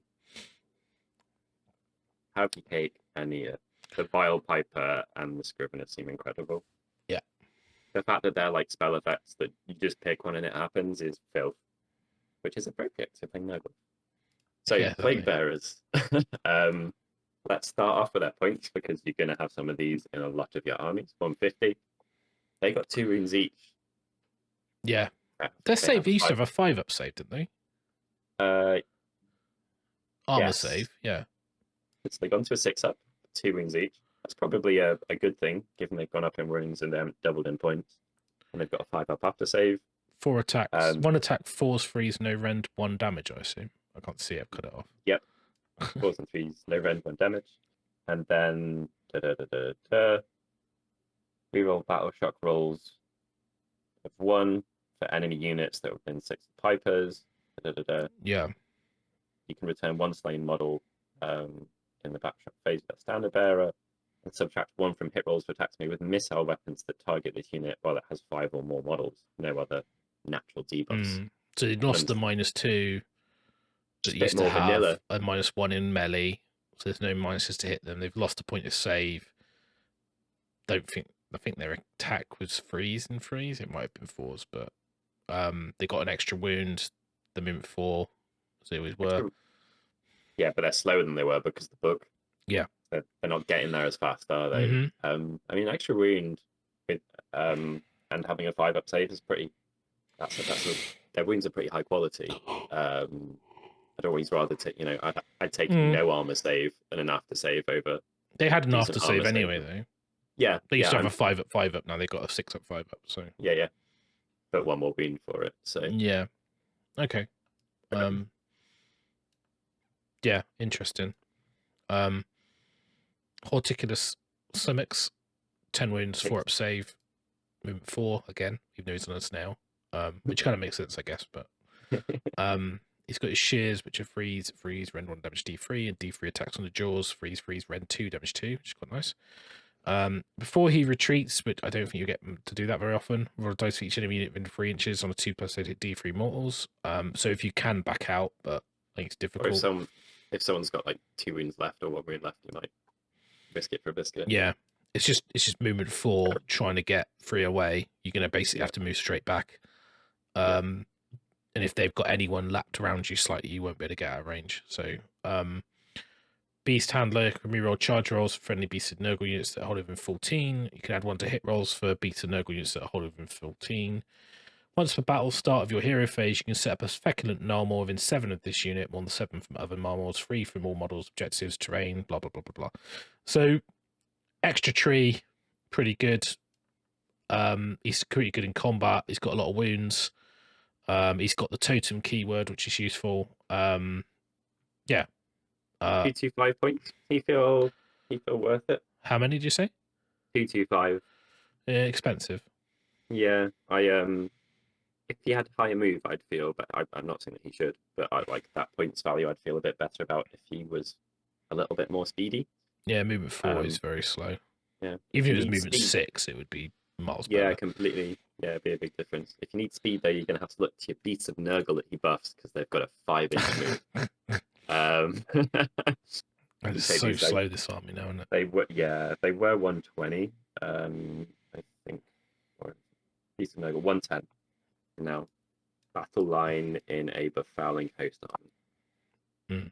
So if you go in with the trees, you could have these as battle line with Horticulus, and then it's kind of like the Menagerie, like that old formation. Nice models to paint as well. They got a better save than Plaguebearers, so you consider it like that. More sluggy. 8 wounds, 8 wounds each. So point per wound, they're kind of okay, actually, with their after save. Their attacks profile is just all right. 4 attacks, 4s, 3s, rend 1, damage 2, and then d6, 4s and 3s, no rend, damage 1 attacks. But the main reason you consider these, I think, is for their abilities. This unit can run or retreat and still charge later in the same turn. Significant. Now your army's slower, potentially. Before this unit retreats, roll a dice for each enemy unit within 3 on a 4+. They suffer 1 disease point, not a mortal. No, it used to be D3 as well, didn't it? Yeah, it did. Pestilent battering rams. After a model in this unit finishes a charge move, roll a dice for each enemy unit within 1 of that model on a 2+. That enemy unit suffers D3 mortal wounds, actual mortal wounds. If this unit has 1 or more model, roll to determine if a mortal wound. Blah blah blah blah blah. It's just to stop you removing casualties, so you can't charge the next one in, basically. Got you. Yeah, it's interesting because if you think about the disease slime trail, so if you're within 3 of an enemy unit, you're gonna put a disease point on them anyway at the end of the movement phase, just by standing there. So you move out, then it's a 50-50, you still get that benefit. Then you can charge, and then you do the mortals. If that makes sense. Yeah. So yeah. You just kind of stutter on them. I'm still yet to see anyone really going, take them. Yeah. You just blob them. Yeah. Exactly. But it's okay. But I mean, I'm just not sure I'm going to see anyone actually use that to effect, having multiple of them and then doing blobbing. It'd be a very good-looking army, and it'd be fun to play. Wouldn't be moving many models around, and it'd play kind of uniquely. 5. Yeah, 8's 1 more than 4. Back to movement 4. Nurglings. Just as good an armor save as a Plaguebearer, though. Yeah, exactly. 5 attacks, 5 and 5s, no rend, 1 damage. At the end of the battle shock phase, heal all wounds that have been allocated to this unit. These guys grind surprisingly well. They can be very, very irritating. They still get the resilience save now, don't they? Yeah, they do. And during deployment, instead of setting this up on the battlefield, you can place it to one side in reserve. Probably within 3 inches of a terrain feature and more than 9 from enemy units at the end of your first movement phase. I think it's the Nurgling. The Nurglings 120. 105. Oh, pretty good. Okay, so points per wound, 12 for 105. It's pretty efficient. Yeah, with a skirmishing deployment drop. Particularly with wanting to get a unit, because you're slow, right? It allows you to set something up in their territory, which is then going to generate you contagion. Yeah, the only rule is outside your territory, and then the terrain feature. So if your opponent's got terrain, you know, like spanning their deployment zone, but being more than 9 from them, if it's a big piece, or if it's, you know, just in the middle of the table, you can just roadblock these, blob them in terrain, so then they'd be on a 5+. They'd be on a 5+, and they heal their stuff. I've got stuck on these with like for Vanguard before. Like they're a very irritating unit for your opponent, which means that they're quite nice. I quite like the Nurglings. Actually, they're jaunty. They're Everyone loves jaunty. Nurglings We like them. They tumble around and they're fun. That's what we like. Fun, giggly Nurglings. Absolutely. I don't get the layout of this book. It's like unit, hero, unit, hero, unit. It's all the demons and all the mortals, basically. So we'll do plague drones. The last one. So 5 wounds, 5 up save, movement 8. Way, it's not 4. They've got a massive 7-inch range of their shooting attack. Which is the Death's Head. Freeze, no rend 1 damage. The attack's characteristic equal to the number of models in the target unit to a maximum of 7. So that could be pretty good, because if they're 7-inch range and you're hitting a unit with like 10 models and you've got 3 dudes, that's like 21 shots, because you get 7 per model. Yeah. So and you put counters down for missile and for ally. So it's just 7-inch range. It's like the Nurglings on the Great Unclean ones. It's just a high amount of very poo attacks. Yeah, and like speaking of a high amount of poo attacks, so the drones have got significantly worse in combat. Like there's no different profiles for all the different things, because you used to be able to get bonus attacks and then you'd have multiple profiles, and then but you've only got 8 attacks, freeze, and no rend 1 damage. They're all the same. There's 2 for the plague sword. So, yeah, it's I'm surprised I didn't make it add up to 7, but you know, that's... 200 points for 3 of these guys. So 15 wounds for 200 points. That's 5 up armor. Playing a lot for their movement value. Basically. I don't know if you're right. It's 50 points more than Plaguebearers, right? Yeah, 5 wounds less. But you're getting a 5 up save, not a 6 up save. You do significantly more in combat with them, and you got them move, and they can just move. And if you roll a 1 on their battle shock, you do get. I mean, Unleash Hell would be pretty good. I mean, if they charge like an infantry unit into you, like, well, Unleash Hell 21 shots, and it's only there's no rend, it's 1 damage, but it's disease points. It's you know, I don't know. Like, I think the plague drones they're okay. Like, so there was an AOE buff to the disease points, wasn't there? It was them being caused on a 5 with a stave, the artifact. So and there's also another aura, I think, that does it. So and then there was a buff to you rolling it on a 3+ for the mortals and stuff like that. So. Yeah, that's the wither. That's what I mean. The wither stave. So so you could be chunking up from your crap shooting and crap Nurglings. They feel good. And they feel like a good choice. I think they're okay. I don't think they're like auto include, but the demons for me, like they seem like they do a lot less. Like if you played the Nurgle before, you'd be reading these and going, oh, it's less damage, that's worse save, that's not as got rend anymore, they don't do that anymore, don't do this anymore. But it's really hard to factor in the benefit of all the other stuff, and like the movement is massive. I feel like a Stormcast book. They're gonna play completely different to what you used to. So if you played a lot with the Nurgle book, this one you're gonna be like, this army doesn't play the same. It's a completely different army. It's exciting for players to have that much of a change. It's, you know, some books have come out and they've just been a rehash. This is a redo. Yeah. And then we get into the mortals, which I think really shine in the new book. So start off with the brothers, which is the Maggotkin. Love this model. 20 wounds and 5 up of it. Yeah, well, 4 up armor save, 20 wounds, 5 up ward, movement 5. Speedy. He's got a gut spray, which is 7 attacks, freeze, rend 2, damage 1. Just okay. Range 12, longest range in the book so far. Speedy. Yeah. His attack it's a good profile. shooting attack. It is. Sorry. No, it is. That's like a... Yeah. I mean, rend 2. It's fine. Yeah. Technical 3-inch reach. 4 attacks, gets worse. Freeze 2s, rend 2, damage 3. So pretty good. Good. Then he's got his lamprey more, which is 3 attacks, freeze 2s, rend 2, damage 3. And Otto Scythe, which is 4 attacks, freeze, rend 1, damage D3.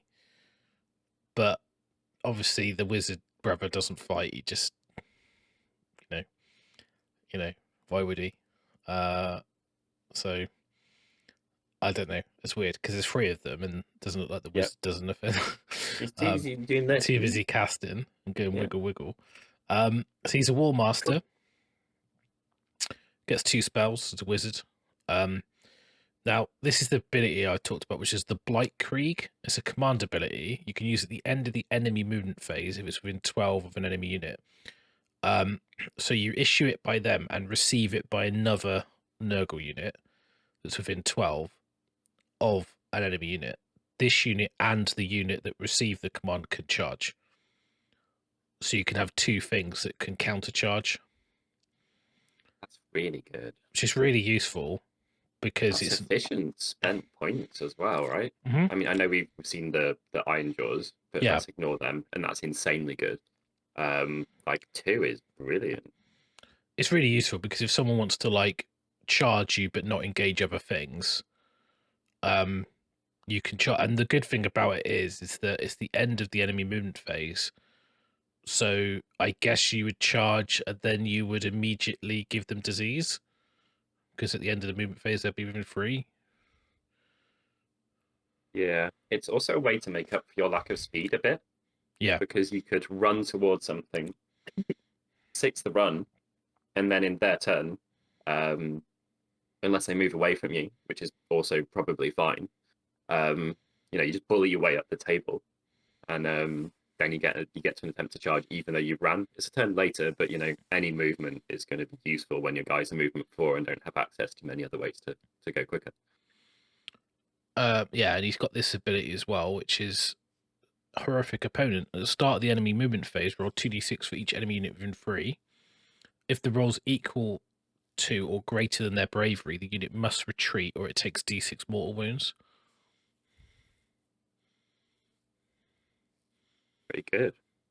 Well, it's nice if you're, especially if you're playing against like Gargants. Yeah. Because you'd be like, you got to run away, you can't hit me. Or take mortals. I guess you just say they're mortals, but Yeah, you would, but it ticks up.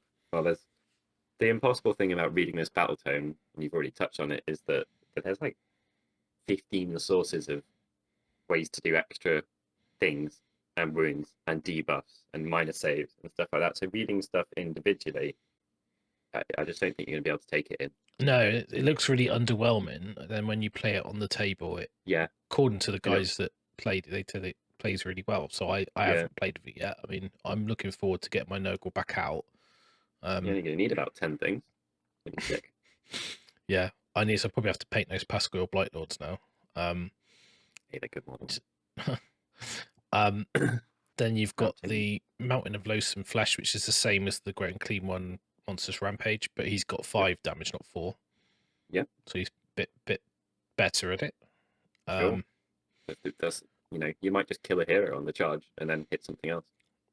Yeah. And then the spell he's got is on a 6, range of 14, pick a friendly mortal Maggotkin of Nurgle unit, and they get +1 wound. Sure. So again, 6. Not bad. Pretty good. No bonuses to his wizardy aspect. I mean, 2 spells and 2 dispels is fine, but there's no plus the cast or anything like that, is there? No. No. But like never has been. It's fine. You don't need to have bonuses. He was 700 points, I believe. And he still is, I think. Yeah. Yeah, 700 points. That feels kind of okay. I think he's good. Like, I think just very hard to kill. I think just for he doesn't do an awful lot of damage compared to like Great and Clean one. I think Great and Clean one does more damage in combat. it's a low amount of high quality damage though. He's got rend everywhere. Yeah, rend 2 on his attacks, then the shooting, and then like he's got the loathsome flesh thing, and then you've got like the Blight Krieg is really useful, and then he's a wizard as well. He's also an extra general. I mean, the Maggotkin is definitely viable now. Just having a 5-up after save makes a huge difference. Yeah, completely. You know,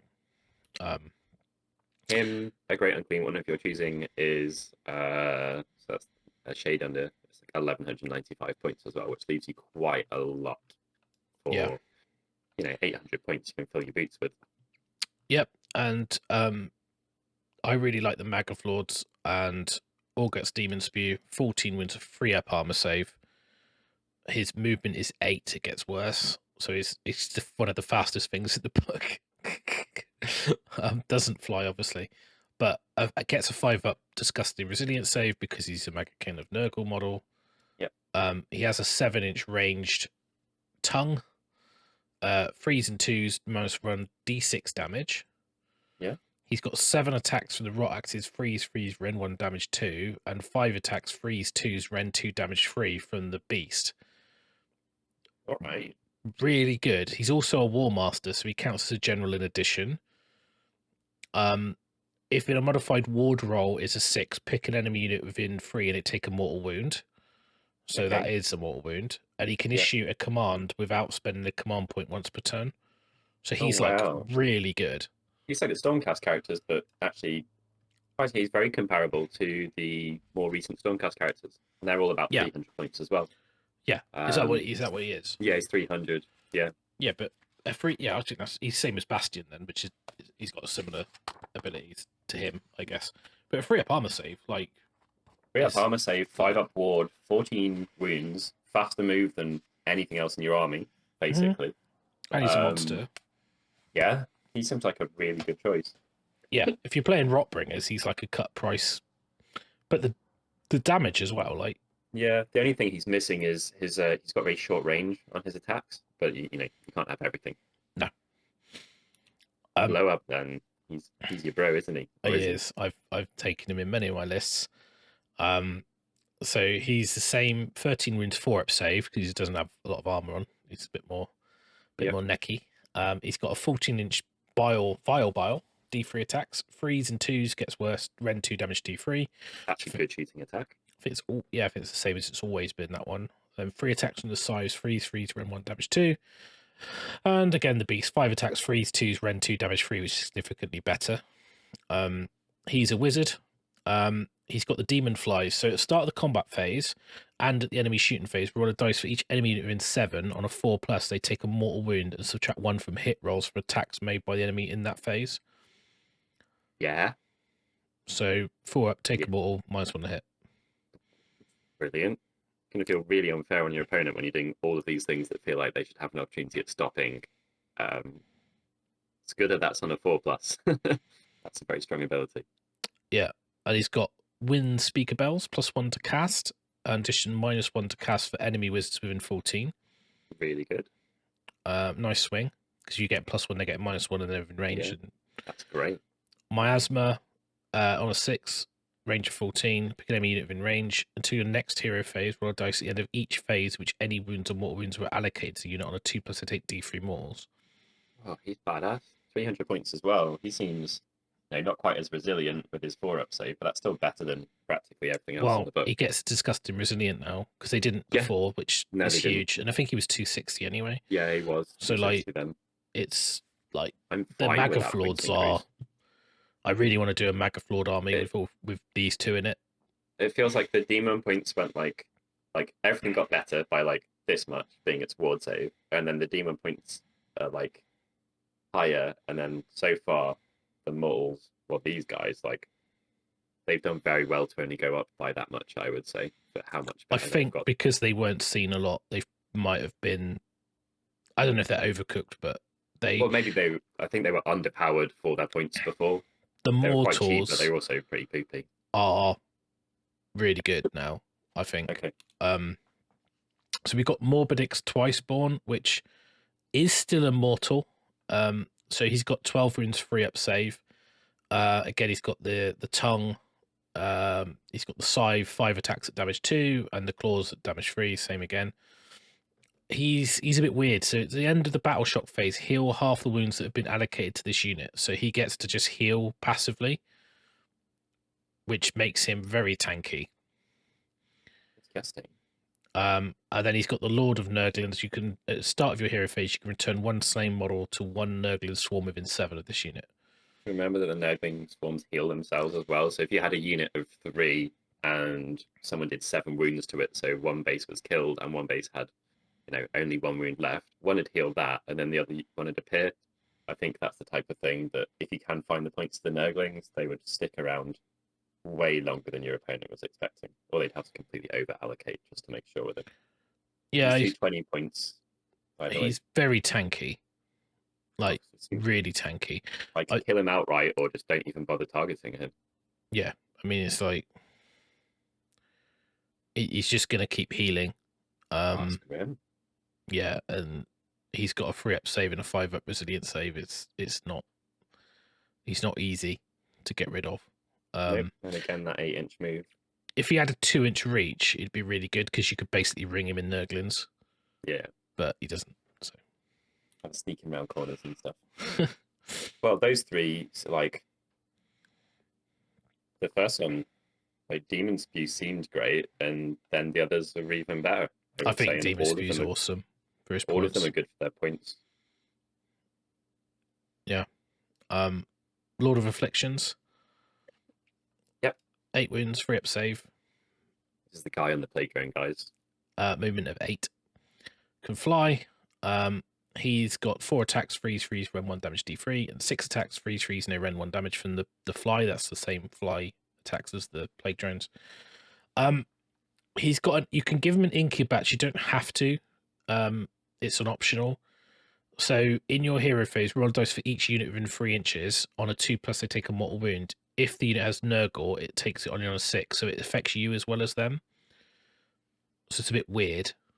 It's cool though. But I would take it, I think. Yeah, maybe. I don't normally. I think I'd take that. You've got plenty of healing, and now that Plaguebearers have got 2 wounds. But I think your healing is at the start, and this is in, so I don't think you can heal after you take the damage. So yeah, that's what you used. You never used to be able to, but I don't know if that's changed. Depends on the fecundity thing. Yeah. Rack and Ruin. After it's finished a charge move, roll a dice for each enemy unit within 1 inch. Add 2 to the roll if it's got a toxin, which is like the bell. On a 4+, they take D3 mortal wounds. So it's on a 2+ if he's got a toxin. So impact damage. And then he's got the Swarm Descends. During deployment, instead of setting this unit up on the battlefield, you can place it to one side and say it's set up hovering in the skies. If you do so, when you would set up a friendly Pusgoyle, Blightlord, or Plague Drone unit, that unit can join this unit hovering in the skies reserve unit. Up to 2 Pusgoyle, Blightlords, or Plague Drone units in any combination could join this unit. At the end of your movement phase, you can set this unit up on the battlefield more than 9 away. If you do set up all the units that join this unit, hold it within 12 of this unit and more than 9 away from enemy units. Like the Stormcast drop, so you have to drop the stuff close-ish to him, but it's not too close. So it's a bit like the Soul Scryer from Deepkin. Yes, yeah. But more flexible because it's not from table. Considering how slow you are, quite useful to have that. And he makes Pusgoyle's battle line if you take him as a general as well. Yeah, although you're giving up these guys' move by dropping them there. Yeah, but it's only a movement of 8 in it. Army. Yeah, it's not. I think that's pretty solid. Yeah, so not bad. And he's what, 200? 210. Yeah, 210. So yeah. Good. He's a good mortal hero for your kind of abilities and stuff. These guys got much better armor saves. Yes, universally by 1 across the board. Yumi next. Yeah, he's got his rock-pocked axe. So 4 attacks, freeze, 2s, rend 1 damage D3, 6 attacks, solid. 2s and 4s. I love his ability, Tyrant Arrogance, add 1 to hit rolls. If the target's a hero, if the unit's within 1 inch of an enemy hero, all the attacks unit must target a hero. So yeah, it's and you've got another way of getting off the board during deployment. You can place it to one side, same as set up with the slime fleet. You can pick another mortal Maggotkin of unit during deployment to say that it's joining him. Up to 3 mortal Maggotkin of Nurgle units can join the unit. Units that have been reinforced count as 2 units. At the end of your movement phase, you can set up them 9 away, wholly within 6 of the battlefield, wholly within 12. So it's a similar thing, but it's with an edge from the edge. Ooh, So I like it. How many points is he now? He was like 150, I think, before. I don't know. I presume he's like 160 or something. 170. Yeah. 8 wounds, 4 up save. But again, gets a 5 up after save now. So yeah. God of White's next. Yeah, love this model. Yeah, it's brilliant, isn't it? It's very nice painted versions of these at FACEHAMMER. Yeah. So, attacks, it's got a 7-inch breath weapon. Equal to the number of models in the target unit to a maximum of 7, not within range. Yeah. So you pick the target, and then as long as one. Yeah, so that could be 30. 3s and 3s render 1 damage 1. That's actually slightly situational, but in the right situations, that's quite a good shooting attack. I would say. At the start of your shooting phase, you can pick 1 friendly featured Vikings model. That model can shoot in the shooting phase using the thrice ripened Death Head missile profile from above. So, yeah, you can have quite a lot of shooting. Against hordes, that's not bad at all, is it? Yeah, it's okay. And he gets to fight after the other. He's lost his really cool command ability, which was the Plague Drone minus to hit. So the Plaguebearer minus to hit aura thing you could stack onto a unit. So how much you'll see him, I don't know. But yeah, because 150 points, he's on his feet, quite slow. He doesn't have a deployment shenanigan, which the previous 2 had as options. So on to Mr. Festus. Yeah, he's a low key as well, isn't he? So he's quite good. He's probably going to be in a lot of armies, I imagine. Festus? Yeah. Yeah, he's 150 points. Especially for that points value. Let's see if I'm going to read a spell first, because it used to be that good. Casting value is 7 and range of 14. Is that further range than it used to be? No, it's the same. No. Okay, subtract 1 from save rolls for attacks that target that unit for the rest of the battle. This unit cannot be affected by this spell more than once. That's still, if it goes off, one of the most devastating spells in the game. It doesn't grant your unit mortals or anything, but that is a big deal when you've got other ways to lower saves. Like Ross was saying, you can get someone to -3 save, and only one of those things is a spell. Yeah. That your opponent has an option with, so very good. And at the start of your hero phase, you can pick 1 unit within 1, which would include itself, obviously. Friendly unit, roll a dice on a 2+, heal D3 mortal wounds. If it's an enemy, 2+, suffers D3 mortal wounds. Yeah, it's basically the same as what it was before. 4-inch move, 5 up save, 5 up after save, 6 wounds. Harbinger of Decay next. So 6-inch move, we're getting all the low movement values. He's got a horse. It's a slow He's horse, got a horse. But it's a horse. If any friendly units are with this ability are within 7 of your general at the start of the battle round, you receive D3 extra command points. All Pretty right. good. Yep. Not gonna. I mean, like, if you want command points, that between him and your All Guts Demon Spew, that's like up to 4 extra points. I would have just presumed to see that on a 4+. Like, I read it, and then I was like, oh, no, it just works. Yeah, fine. Start the combat phase, Shudder Blight. Pick an enemy unit within 3 on a 3+. They cannot issue or receive commands in that phase. That's quite a cool ability. It's amazing. Yeah, like 40 points. He's great. 7 wounds, 3 up armor save, D3 damage on the scythe. He's like he's very auto include if you're playing. He's very good. He's really good. No, but this book's quite uninteractive with your opponent. There's a lot of things where you're just like, I'm doing a thing, it's really good. Hi. I'm here. You're deceased. You're not even rolling a It's not a 4+, it's a 3+. That's great. Obviously, you can't rely on that. There's a 1 in 3 chance it doesn't work, which is going to come up fairly often, but very, very strong if it does. Rockbringer Sorcerer next, which is the new and gorgeous model. 3 attacks, 4s, 3s, rend 1, damage 1. 1 cast. Tainted Endless Spell. If this human summons an Endless Spell, then for the purposes of the disease battle trait, that Endless Spell is treated as a Maggotkin of Nurgle. So if it does damage, you can put down some tokens. Stream of Corruption. It doesn't even need to do damage, it just needs to be within 3 of you. Yeah. So if you have a spell that's got multiple parts as well, you could cast it and put it next to them. And then they take disease. Because if you imagine you could put an endless spell, so it's within, if you've got like Geminids, put both sections within 3 inches of multiple units, they're all going to get diseased. In addition to whatever the endless spell does. So it's quite good. And if you do it in your go as well, they're not only going to get it in the movement phase, they're going to get it in the combat phase as well. Absolutely. Because they're not moving. So there's going to be a lot of dice rolling in this army, isn't it? Yeah. Thankfully, you've only got like 20 models, so it's not a big deal. I was going to say, it should work out all right. Stream of Corruption is a spell with a casting value of 6 and a range of 7, which is quite short. Pick 1 enemy unit within range and visible. Roll 1 dice for each model in that unit that is within range of the caster. It's the same as the Great and Clean one. Yep. So each 5+, 1 mortal wound. And you can buff the range for 14, and it's a 6+ instead of a 5+. So he doesn't have casting bonuses. Well, he does if you play the Rock Coven. So if you're playing the Rock Coven, you could get +3 to cast, and if you take multiple endless spells, your Coven could basically drop all these endless spells that then do loads of, like, you think like even Umbral Spell Portal, like you could put the portal out there, the portal itself would cause disease, and then you could cast through it. Yep.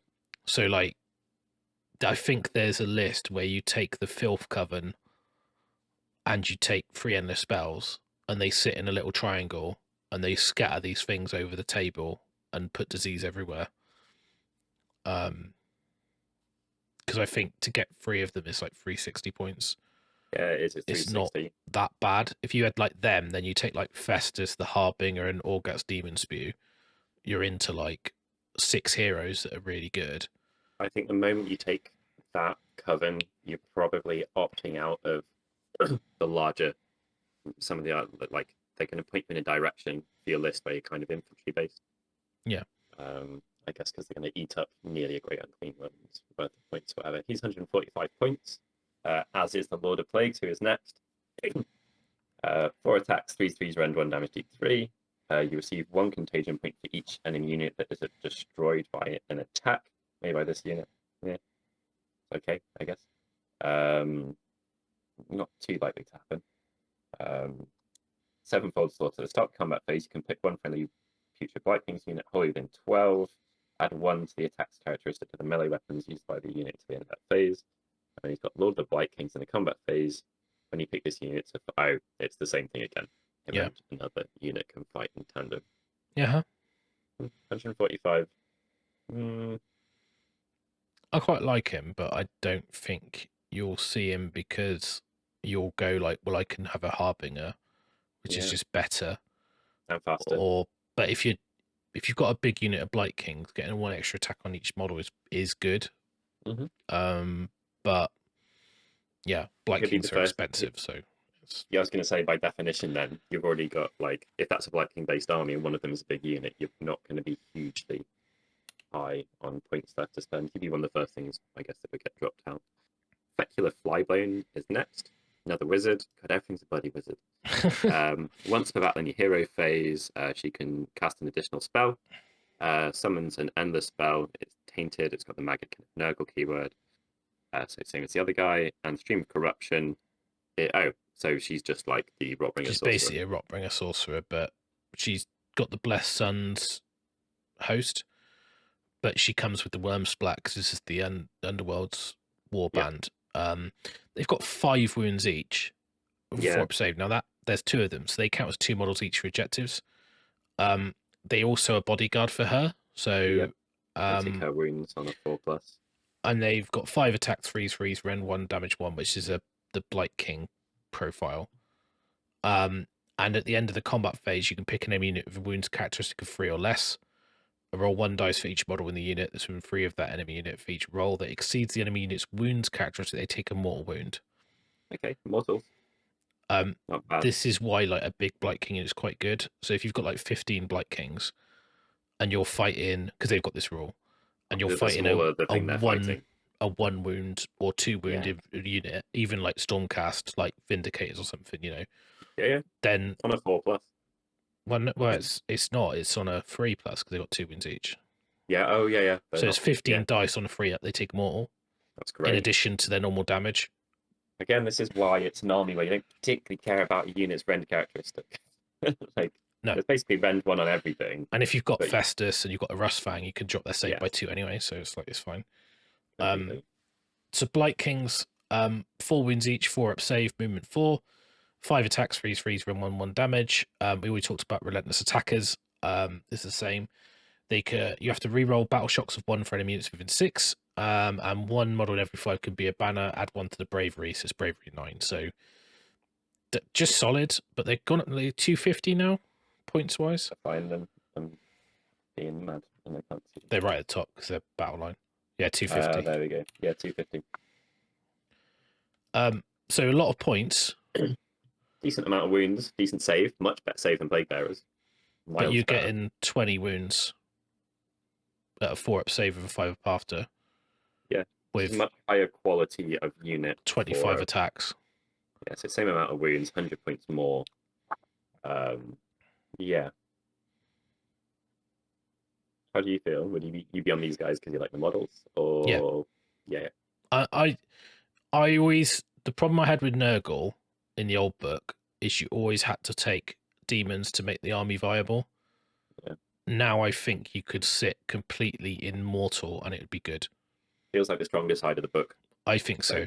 So you could literally go, I'm not touching Plaguebearers, I'm not having a great and clean one, I'm not having anything, I'm just going to take Blight Kings, Blight Lords, and Mortal Heroes, and it would be a solid army.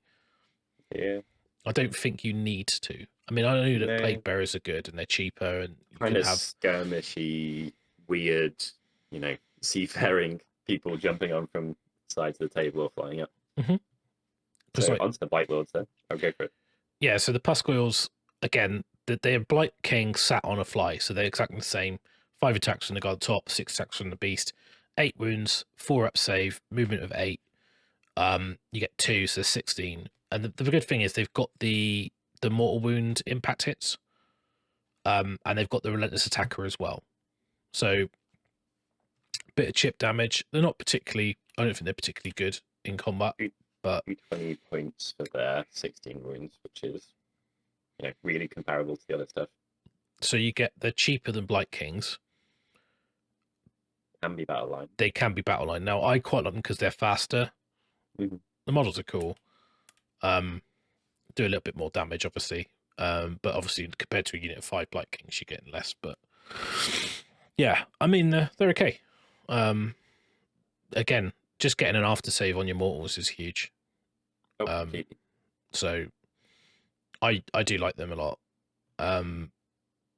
There's not a lot to say about the units. That a lot of the damage, it's a bit weird. Like you're going to roll lots of dice to not do. It's a bit like a lot of the Chaos armies, like Khorne, and that you roll a lot of dice, not a lot happens. And then loads of stuff happens. And then loads of stuff happens. Your attacks. Yeah.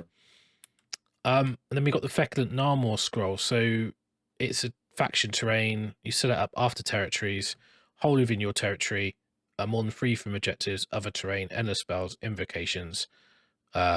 Then you dice off if you both. It's impassable, so you can't move over it unless you can fly, and you cannot end on it. So you have to. It's like a completely impassable, which is quite a nice rule. You're not trying to balance up and down it.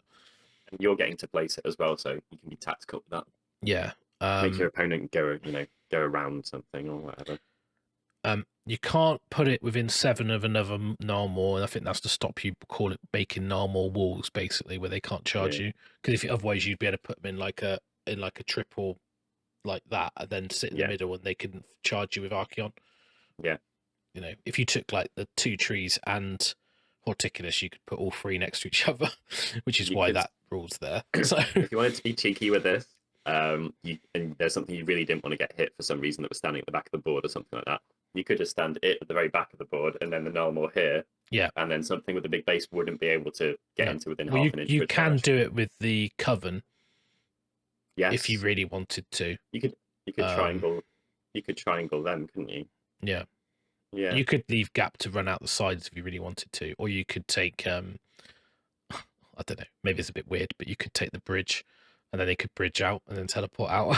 That'd be really... I don't know.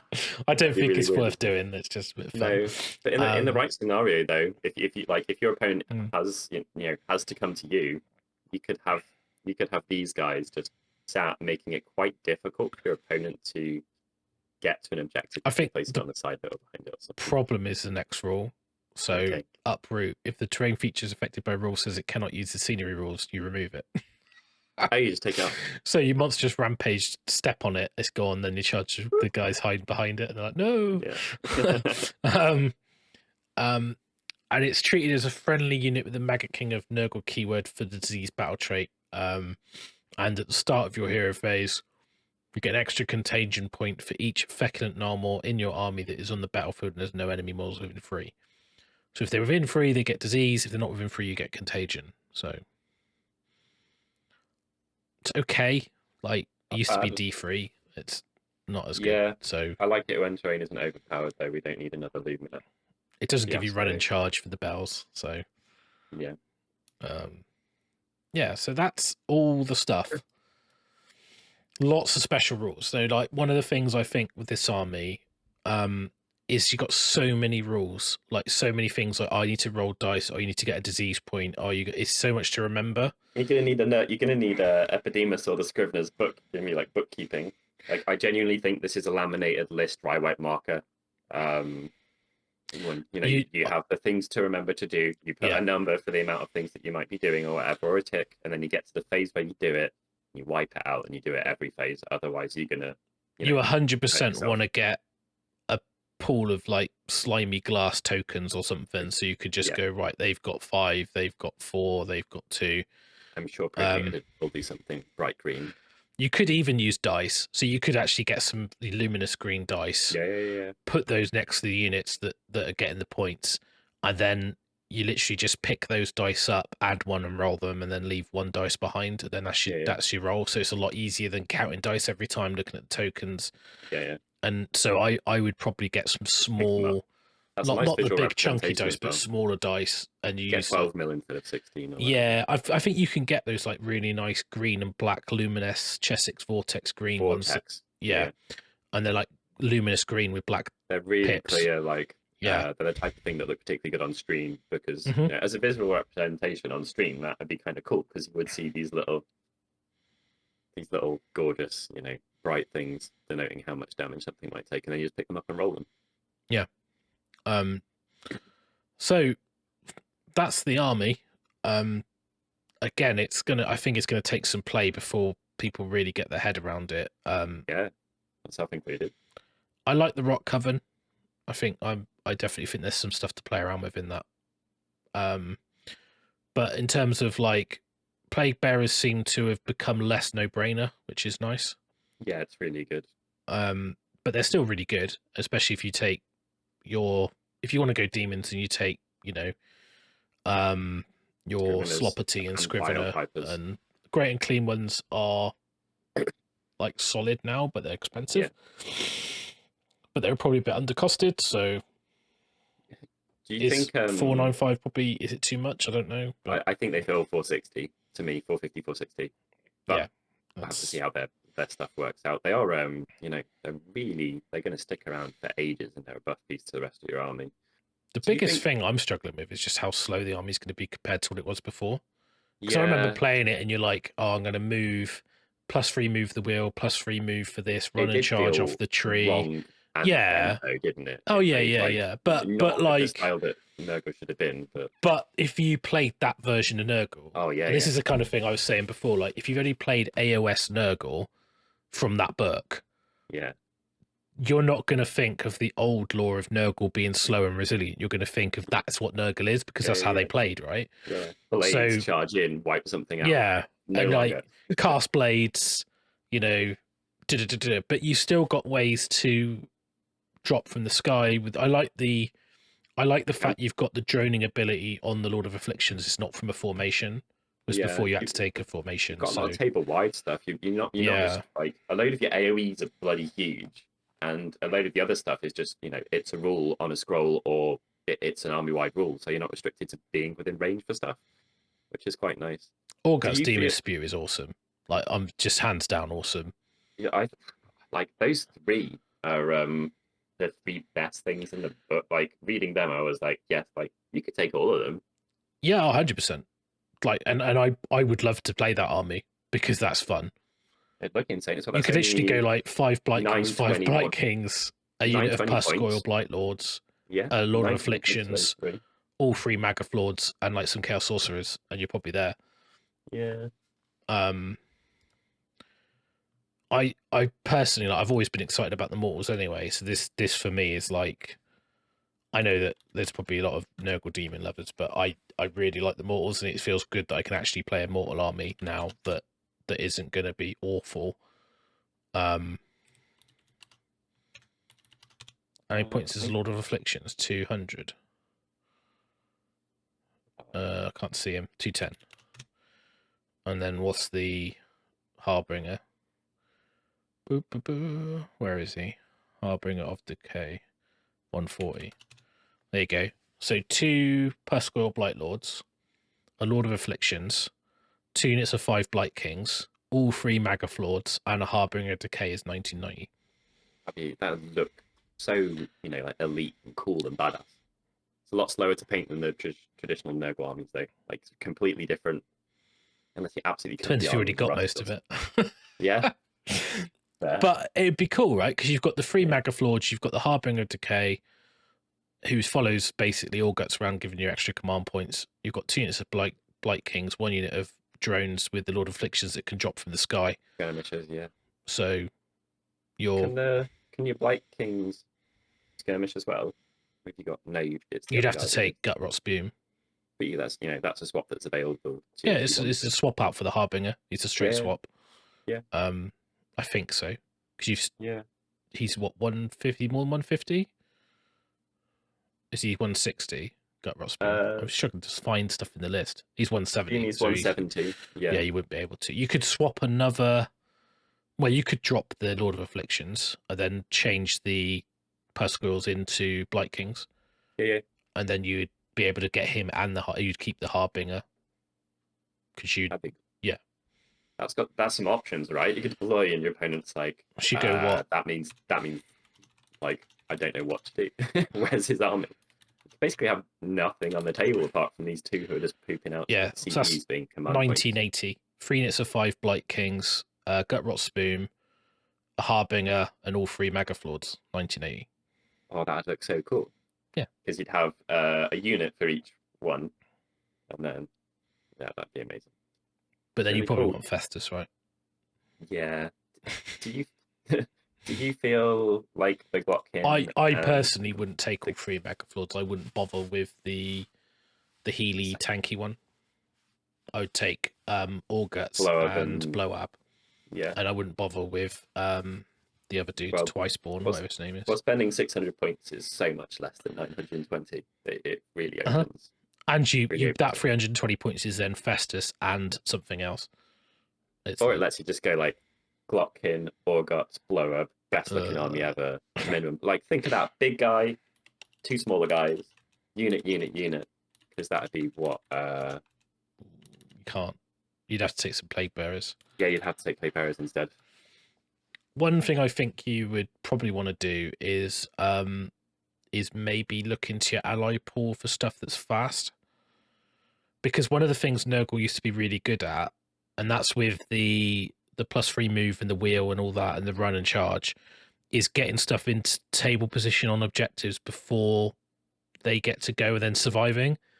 But being movement 4. Yeah, like being able to set up in terrain anywhere on the table, well, within 3 of terrain or in terrain anywhere on the table, they're quite irritating for your opponent. I don't think they look sexy as a scroll. You're not like, oh wow, OP, but I think you take like a unit of like 6 plague drones and you take the pre-game move, and you just basically just run them. So you move 16 plus d6, and they're a big line, and just be like, just 2 3s you could do it with, actually. Yeah, you could do it 2 3s, and then you could have or 1 6, and if you had the Glotkin in the army, I really like the counter 6 is the coherency, isn't it? That's the problem. Yeah, I really like the counter charge. They also don't have huge reach, and they've got not small bases. Yeah, they're round, aren't they? Which is not oval, which is yeah, it's unhelpful. The Glotkin, I think, is his counter charge is a very, very strong ability. Oh, they don't get the pre-game move. That's just the Lord of Afflictions and Pascal Blight Lords. So they get the -1 to hit. They don't have it on the scroll, do they? The way to drop from the sky. Ah, you can drop them from the sky with Lord of Afflictions, right? Because he's both of them. So the Plague Drones is yeah. So I think it's the Lord of Afflictions. Yeah, Pascal Blights or Plague Drones. Yeah. So you could literally use your Lord of Afflictions and 2 units of Plague Drones, drop down just to create a screen for you to go up behind. I know it's a bit of a weird way to do it, but they are quite resilient. In a 3 as well, you know, that's all right coverage. Again, they're not ovals. We love ovals, but they're not. They're 60 mil rounds, aren't they? Yeah, they are. But still, you know, him and them is an all right amount of coverage. I think the Glotkin's counter charge is quite a powerful ability. Oh yeah, I think so. And he's such, you know, he's quite easy to justify. I think. Do you feel like Plaguebearers plus the Scrivener Vilepiper is a bit of a trap because they both need each other and they're both killable? Like if someone could go into, it's a lot of points to have 20 Plaguebearers. So mostly you're going to see like 10s or only 1 big unit if you are doing an old school army. And if someone can target either the heroes, who are of course pretty resilient, or the unit, which is fairly resilient, if they can pick out one, then your other feels useless. I think your army now is about the heroes, and like if you're playing demons and you go, right, I've got a couple great clean ones, you've literally spent Nagash's points plus on 2 great and clean ones. It's like, where's your army? Like, are they as high though? No, they're not. But like, you need some stuff around you to start capping and doing stuff. It's like, well, are they? I think them losing a point of save is massive. Like going up to 6 up, and then like they have a bit expensive. If you take 20, then it's 40 wounds. It's a significant amount of wounds, and you've got the spell where you can +1 wound. Yeah. So they could have like 60 wounds. Yeah. And that's quite big because it obviously like that absorbs a lot of damage. So So -1 to shoot at as well and stuff like that. Like, and if people put in more, they're a very well-rounded unit. 2 wounds apiece, decently priced for it. Shit armor save, but they haven't have to save against everything, and people are -1 to shoot at them.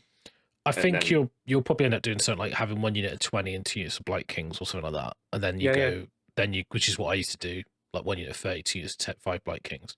But then do you take a Vilepiper or a Scrivener and you summon everyone in. Maybe 50 points. Yeah, there's something. That's a very good point. You got the summoning because it's 7 points, and you should get that on turn 2.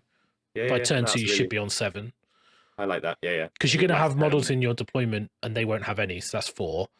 Yeah. And then in your next go, you'll get 3 minimum.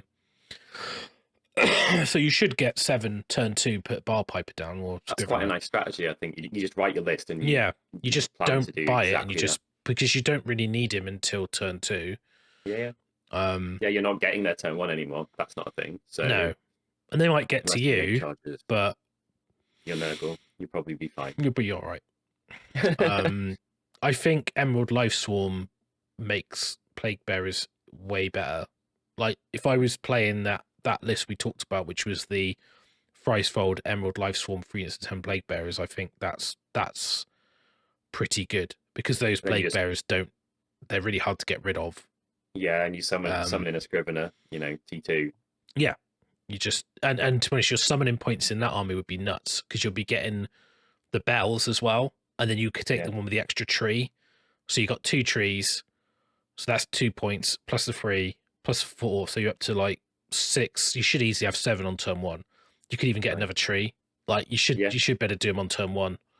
Drop the Scrivener. Yeah. Yeah. So the sequencing's not as awkward as it is in some of the other summoning books. No, because of the bell, you're just going ding ding ding ding ding. You can even take triple bell and not take Rotigus. But because you don't generate it in the battle shock phase or something like that, like you do with some Nefs, there's not that like. It's all in the hero phase, the start of the turn stuff. So that's a neat army. I like that. Just plan to definitely drop exactly this unit off your pot. Yeah. Yeah. And to get around stuff for drops as well, which is kind of cool. And the great and clean ones hit like trains, and they're really hard to kill. And then with Emerald Life Swarm, you just basically go, if that hit all 3 great and clean ones, I know you could only do 1 unit, but like just D3 wounds back. They heal D3.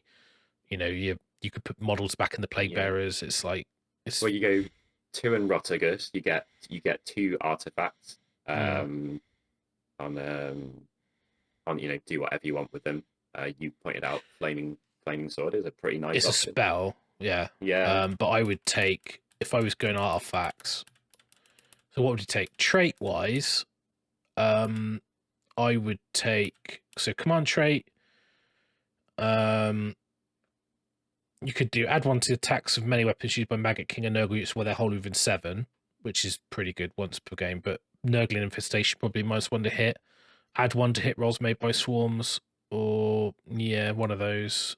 That's not really that important. If you're going to be summoning in a Scrivener, then adding more attacks to your unit that could be doing mortals on. Yeah, it's once per battle, wound. But it's still good.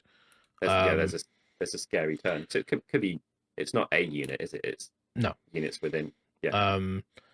So you could take the Tomb of 1,000 Poxes because it gives you Gifted Disease in addition to other spells, and they get +1 to cast on it. But the Wither Stave you'd take probably, and then Endless Gift maybe you wouldn't take that because you already are. You'd probably go into your core, maybe your core ones. You could take that Manticore Venom is +1 to wound, isn't it? That's pretty good. That's not a bad shout. Because you wound on 2s rather than 3s on the high damage attacks. It's probably worth it. But Wither Stave is definitely something I would take. Then it's the formation that I guess you take that formation if you can. I think 2 great unclean ones.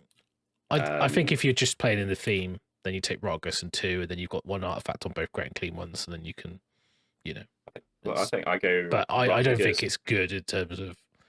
Yeah, you could go a bit old. If you went a little more well-rounded, you could go Rotigus, a normal one, obviously not the formation, and then like a take mortal Festus. hero. You take Festus because he gets the lore, and he gets to do his heal is a friendly unit, so it affects everything. So you can heal himself or the great and clean one. His curse is -1 save. He's got a 5/5, 5/5, 6 wounds. He's a mortal wizard, so Festus is an obvious choice.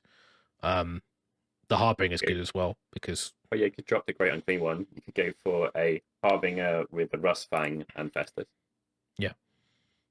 That is some horrible options for minusing people's saves. Yeah, those 2 with Rotigus and the great and clean one, and then like Plaguebearers, then you summon in the Scrivener. So really good in hero scenarios. Be horrible.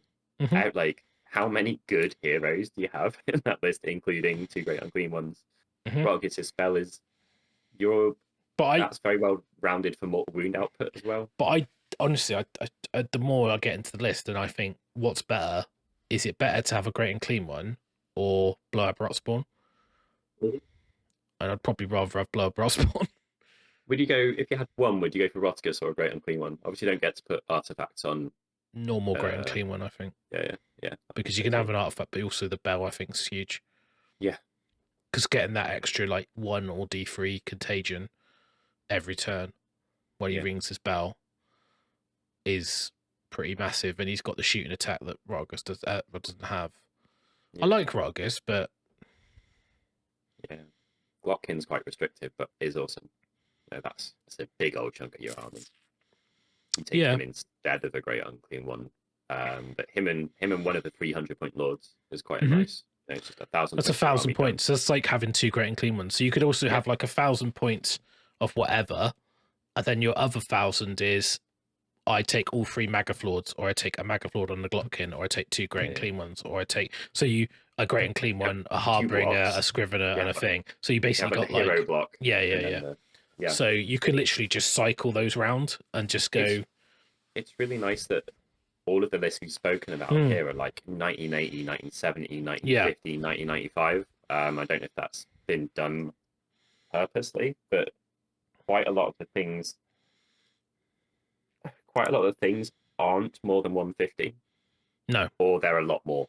So, you know, it works out all right. Whereas, you know, like the problem that various books have had, being OBR and Iron Jaws in particular, is there's a load of 160, 70s and then a load of like 500s or whatever. And that gets awkward AF. It's stuff that's sub 150, sub 120. Yeah, exactly. That's you build a nice point. I think you can make nice looking armies. Oh, all of them, like every single one, we've been like, it would look good, it would look good, it would look good. There isn't a bad looking army you could make out of this book, I don't think. Like visually on the table, you're going to have like repetition of awesome models or variety of awesome models. And writing lists is quite easy as well, because there's not, it's basically, it feels like the Stormcast book, but there aren't 4 times too many scrolls. There aren't 80 scrolls. Yeah.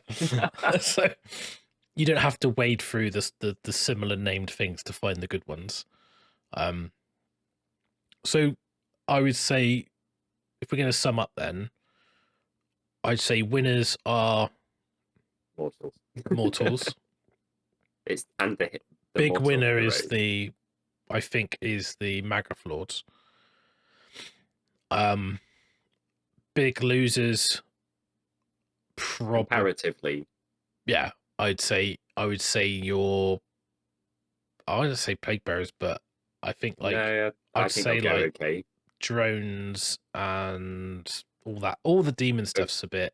Drones and great and clean ones. Yeah. I don't know, because I think great and clean ones they're just going to be like so hard to kill and do so much damage. Like people they were way too cheap. Oh, they were, yeah. I mean, like they were ridiculous value. So maybe it's just too much of a hang up from that. And they're one of the best models Games Workshop has ever and will ever make. I would probably they're a pleasure to take paint. One just because I've got one and I've painted it. I really like it. So I don't think you feel bad when it's on the table, even if it's it's not like swapping an A tier choice for a C tier choice at all. It's just slightly less points efficient, I think. Yeah, I need to paint myself an Orgut's Demon Spew. Yeah. I'm still not sold on Pascal or Blight Lords.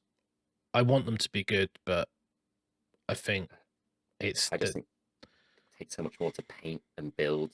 It's expensive. Like 220. They just seem expensive. Like, I don't know why they're more. I don't know. I mean, they're good. Arm save. Yeah, I know, but they're still so what? Well. Like, it's like. I mean, they're only a 4-up, right? Well, yeah, but Plaguebearers are a 6-up. Yeah, so. But Blight Kings are a 4-up, so I'm comparing Blight Kings to Blight Kings on flies. Yeah, double the wounds, but you get less models. So I don't know. They're okay. I think you'll see them. The mortal wounds on the charge is quite good. I do like the way that Blight Kings have got this like relentless attackers thing. Chip mortal wound chip damage. It's a bit like there's so many similarities to the Stormcast book, isn't there? Yeah, they're like your evocators in a Stormcast way. I just think you've lost that. Do you know when you used to power up a unit and go in and do loads of damage? You just kind of lost that. They used to, instead of shooting, they had charge up a unit and send it like 30 inches across the table or whatever. That's not how this book plays anymore. I think you're going to have to prepare for what your opponent does more than, just comboing what you do and launching it into someone. And probably wiping them out if you had blades. Oh, man, imagine if you're on the wheel, you had that. All your heroes are rewarded 4-up, and you've got like all 3 Maggotkin in combat. It'd just be disgusting. I'm for that. The thing is about like the wheel, you just can't. Well, I mean, if you like, you can't do anything coming, about it. You could plan, I guess, because you know on turn 3 you're gonna have it, so you could. Yeah, you'd be like, yeah, that's okay. That's a horror. Like to have that in your back pocket is grim for your opponent. Like, hey, my guy's just turned into like frost hearts. I think it's probably quite a big deal if you can try and have at least 3 different sources of fairly reliable mortal wound output in your list. That's why we blow up. Like, yeah, every time you do damage in a phase, take more mortal wounds. Yeah, exactly. I think you want it from a few sources, and if possible, table wide. Rotigus, you know, I quite like his spell. I've always liked him as a concept how the model works. He feels a bit Rainmaker. So that make it rain. Yeah, it's we like blob. Yeah. Like that. Make it rain. Hitting it 40 inches across the table. Yeah. I think the book's really good. Like I'm kind of like how powerful it is. I can't say. No, it seems digestible, isn't it? Basically. Well, it's gonna make you sick. So I think that you like in terms of like the meta. I think it's gonna be good purely because it's gonna stick around. B plus A minus. Yeah, I reckon there are a couple builds in there that will be top tier, but I think it'll be quite hard to play. I think it's going to be difficult to play, and it's going to take a while to find it. It's not. Yeah, I don't think this is a maybe difficult to manage rather than difficult to play. Like you're going to have to be organized to play with this. Like it'll be fairly obvious where you need to put your stuff. And you get your Scrivener scroll out to take your tally and add up all your points, and make sure you got your laminated cheat sheet and all this. I think you really do need it. Otherwise, in 2 turns' time, you're going to be like, "Whoa! I think I just missed like several mortal wounds of damage on 3 units or 15 heals or whatever it is." Quite a lot to not forget, basically. Yeah, and I was just thinking, what's really nice if you went for like a proper, if you went, okay, we're going to go for a mortal army. They've just released that Vanguard set, haven't they? Pretty good value, that set. Yeah, and that's like 10 Plaguebearers, 5 Blight Kings, a Scrivener, and 2 Puskul Blight Lords. It's like, that's pretty good, right? I mean, that's like... Yeah. I mean, let's just reiterate, every single model in this range that isn't Festus, that isn't Epidemius, is incredible. Like every single one. None of them are awful to assemble, are they? Have you've assembled the ones that I haven't? What, any of the ones from Nurgle that you built? Not really. Plaguebearers are Plaguebearers. I find they're annoying, but yeah, you can hide their stuff though. No, I don't think they're that bad. I mean, they're not dragons where you got to get tweezers to put their claws on. They've got an annoying join that folds inwards, but I can just spooge it with the Grell Earth and it looks fine. So like, I'm just on the GW site up now. So you've got the new Sorcerer model, which I think's awesome. Yes. Great. So we'll say thank you to Games Workshop because they did send me a sample of that as well. So it'll be it'll be added to my army because my Nurgle army is like one of my kind of like armies that I put a lot of effort in, particularly the mortal side, so I would like to go back to it. What do you think of the book cover with him on? I prefer the old one because obviously it's on my back wall there, but very different art style. Yeah, I'm not. I find some of the new covers are a bit. Yeah, he's like proper like putting his disease into him. It's like that. Take it. I think this against Lumineth would be a really interesting matchup. If both players were skilled, I'd be interested to see the outcome. Depends if they've got 3 foxes or not. That wouldn't be a game. He just spent the whole game limping across the table at 4 inches ago, never been a get to him. Absolutely grim. Let's presume they don't have that list. That would be a really interesting matchup because you've had a load of like elite damage against elite resilience. I reckon you just get spanked flexible by the Lumineth. Yeah, I just don't think you get across the table with enough stuff to do anything. Yeah, you've got to put pressure on them, haven't you? I just don't think you're quick enough. Even if you had like triple great and clean one, your movement 4. Even if you ran, you just not. They're going to shoot you for like at least 3 turns with their Yeah, sentinels. You're just never going to get there. I think if you lost a double, it would feel awful. If you didn't, it would probably feel doable. I don't think they compete with. I think Lumineth and one of these the books have got so many rules that break the game that you just it'll just feel like you're massively behind the curve. Yeah, and I might be wrong, but I can't see it. I just can't see, like, because the way that Lumineth play the game, I just don't think they're going to play you, and you need to get into combat, and they're not going to fight you, and you're not going to get near them, so you're not going to get disease points. They're going to shoot you.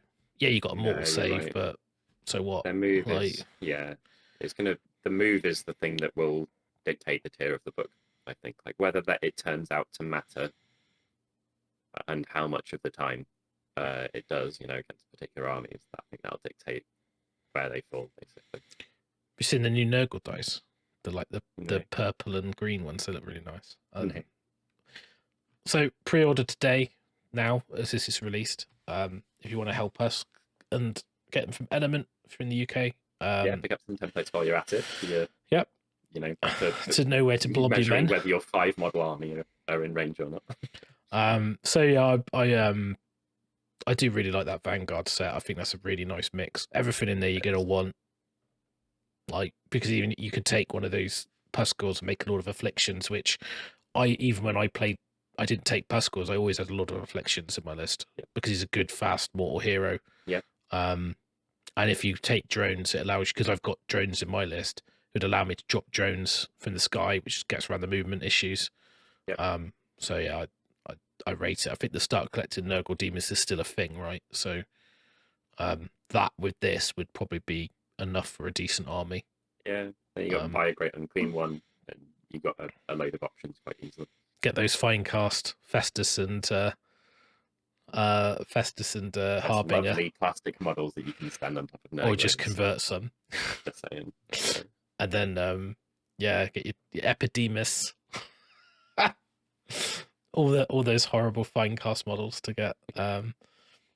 It would be nice if they got new models for. I like the Festus model, but it's just that fine cast is hit and miss. Yeah, and he's mostly miss. I mean, it's Nurgle. At least if there's a bubble in it, you can kind of just say it's pus or something. Yeah. Yeah. Like air pockets actually probably look like pustules, so you're all right. Just fill it with Nurgle's rot. It's all good. Yeah. Put a bit of Caribou Crimson around the edge. There you go. Done. If you want a good way of painting them as well, the how to paint Maggotkin Duncan videos are still on YouTube. They're very good. I followed it for my Blight Kings and stuff. You get a high level. I think it's really because yours look brilliant, and then when you break down how you did it, it's you follow the steps and you get what looks like it is a very high quality paint job in a non-intimidating fashion. Yeah, you can. It's not like a rough and ready on the table. They look like really, really nice. Well, they won finalist pins at Golden Demon, so I'm quite happy with them. You can actually watch the videos of my showing the models and how I painted them on this channel, because I did the videos on them already. So we can link those below. I can link them. Yeah. So make sure you check those out. So Maggotkin of Nurgle, I would say pretty good book. I think it's probably round B to A, like we say. Yeah. I think Mortal lists is going to be competitive play wise. I think you're going to have a mixed army. You might have some demons, but I don't think you're going to see like pure demon armies anymore. No, I think you'll struggle with Gargants. Who doesn't? Yeah, but I think you'll particularly struggle with Gargants. Yeah, because they're just not going to care. They got so many wounds. They're just not going to care that much about you ticking stuff up. That's one army that Nurgle's now might be amazing against. Oh no, they just wouldn't care, would they? Because they just take D6 wounds. Just get in the bin. Gargants. I think it's a particularly bad matchup for them. Yeah, I don't really know what you do. Like,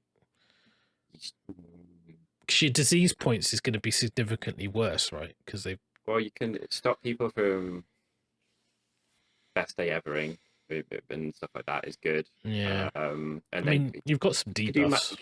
You could do damage in multiple phases. I don't think you're worried about them killing you, but you're worried about your ability to kill them because they do better. Oh, that's what I mean. Yeah. And the thing is, they've got some stuff that gets around your after saves as well, like picking you up, coherency issues. Yeah, I think giants would be a nightmare, actually. You have to try and do damage in as many phases as possible to pull out the CPs or stop them from using the CPs. I think great and clean ones. Wouldn't... If you're a triple great and clean one, you'd probably be able to take a giant down with. I'll get told off now. No, it doesn't work. No, no, you need at least this many because I've done maths. I don't know. I'm not doing the maths. When I play Warhammer, I just believe. I go, this will work, and I just chuck stuff in. I don't think about it that much. I just do it by feel. I play by feel, and I believe. Well, we mapped out our feels after the last one, and they turned out to be fairly correct. I did. I think when Tom took his dragon mix list, he deleted a mega gargant, half another mega gargant, needed little gargants in a turn. So, maybe we weren't wrong. Anyway, but I think they will struggle against gargants. Yeah, for sure. It really depends what happens with other infantry. If more infantry focused lists come into play from as AOS 3 goes on, I think like Crawl Boys will hate them. That'd be awful. Like they'll just be like, I can't, because all their venom and stuff is just gonna, and they're really fragile, and they're just gonna be stacked up with disease and going. I just think they're gonna be a really good foil for Crawl Boys. Imagine. I think Stormcast won't like playing them either. Yeah, no, I think the Stormcast is it's a really, really bad matchup for the Stormcast. Like awful. And it wouldn't particularly matter what build of Maggotkin you took. I just think it's a bad matchup. You have you have potential against them, but it's an uphill battle, I'm sure. Yeah, well, let us know what you think below, where you think they sit in the power levels. If you think Gargants would be good, if you can see something that's really good against Gargants, we've talked about. If you think, oh yeah, that's how if I had to kill a mega, this is what I would do to do it. Let us know. We'll hopefully I might try and get a game in with them if I can get James over for a game, and I've got my model, so I could try and play a game out with him and see how it plays. Just be interested. Matchup to hear about. Yeah, it would be an interesting matchup. I think. Oh, that's an interesting. I don't know how that go. You've got like Womp and then Wall, but this is a really big Womp. It's a big Womp, so I don't know. It might get through. It might smash my pussy wall to bits. Yeah, maybe I'll do that. Iron Jaws versus Pussy Men. So I think I've got most of the models I'd need for my list. So yeah. Anyway, that's the Maggotkin of Nurgle book review. Available to pre-order now. Thank you very much for watching this video. Hope you enjoyed it. Give us a like, subscribe, algorithm stuff. We should probably be getting some more videos out soon. So hopefully I'll do a follow-up. If I play some games, I'll put a video out. But let us know what you'd put in your list, and if you like the new book, or if you've got opinions on it. And if you want like a unit focus on anything in particular, or there's a particular type of list you want us to nerd out on, pop some suggestions below. And the most liked one we'll have a look at. Yeah. All right. Cool. We'll do that. All right. Thanks for watching. I will catch you again soon. Amazing. Cheers. Bye.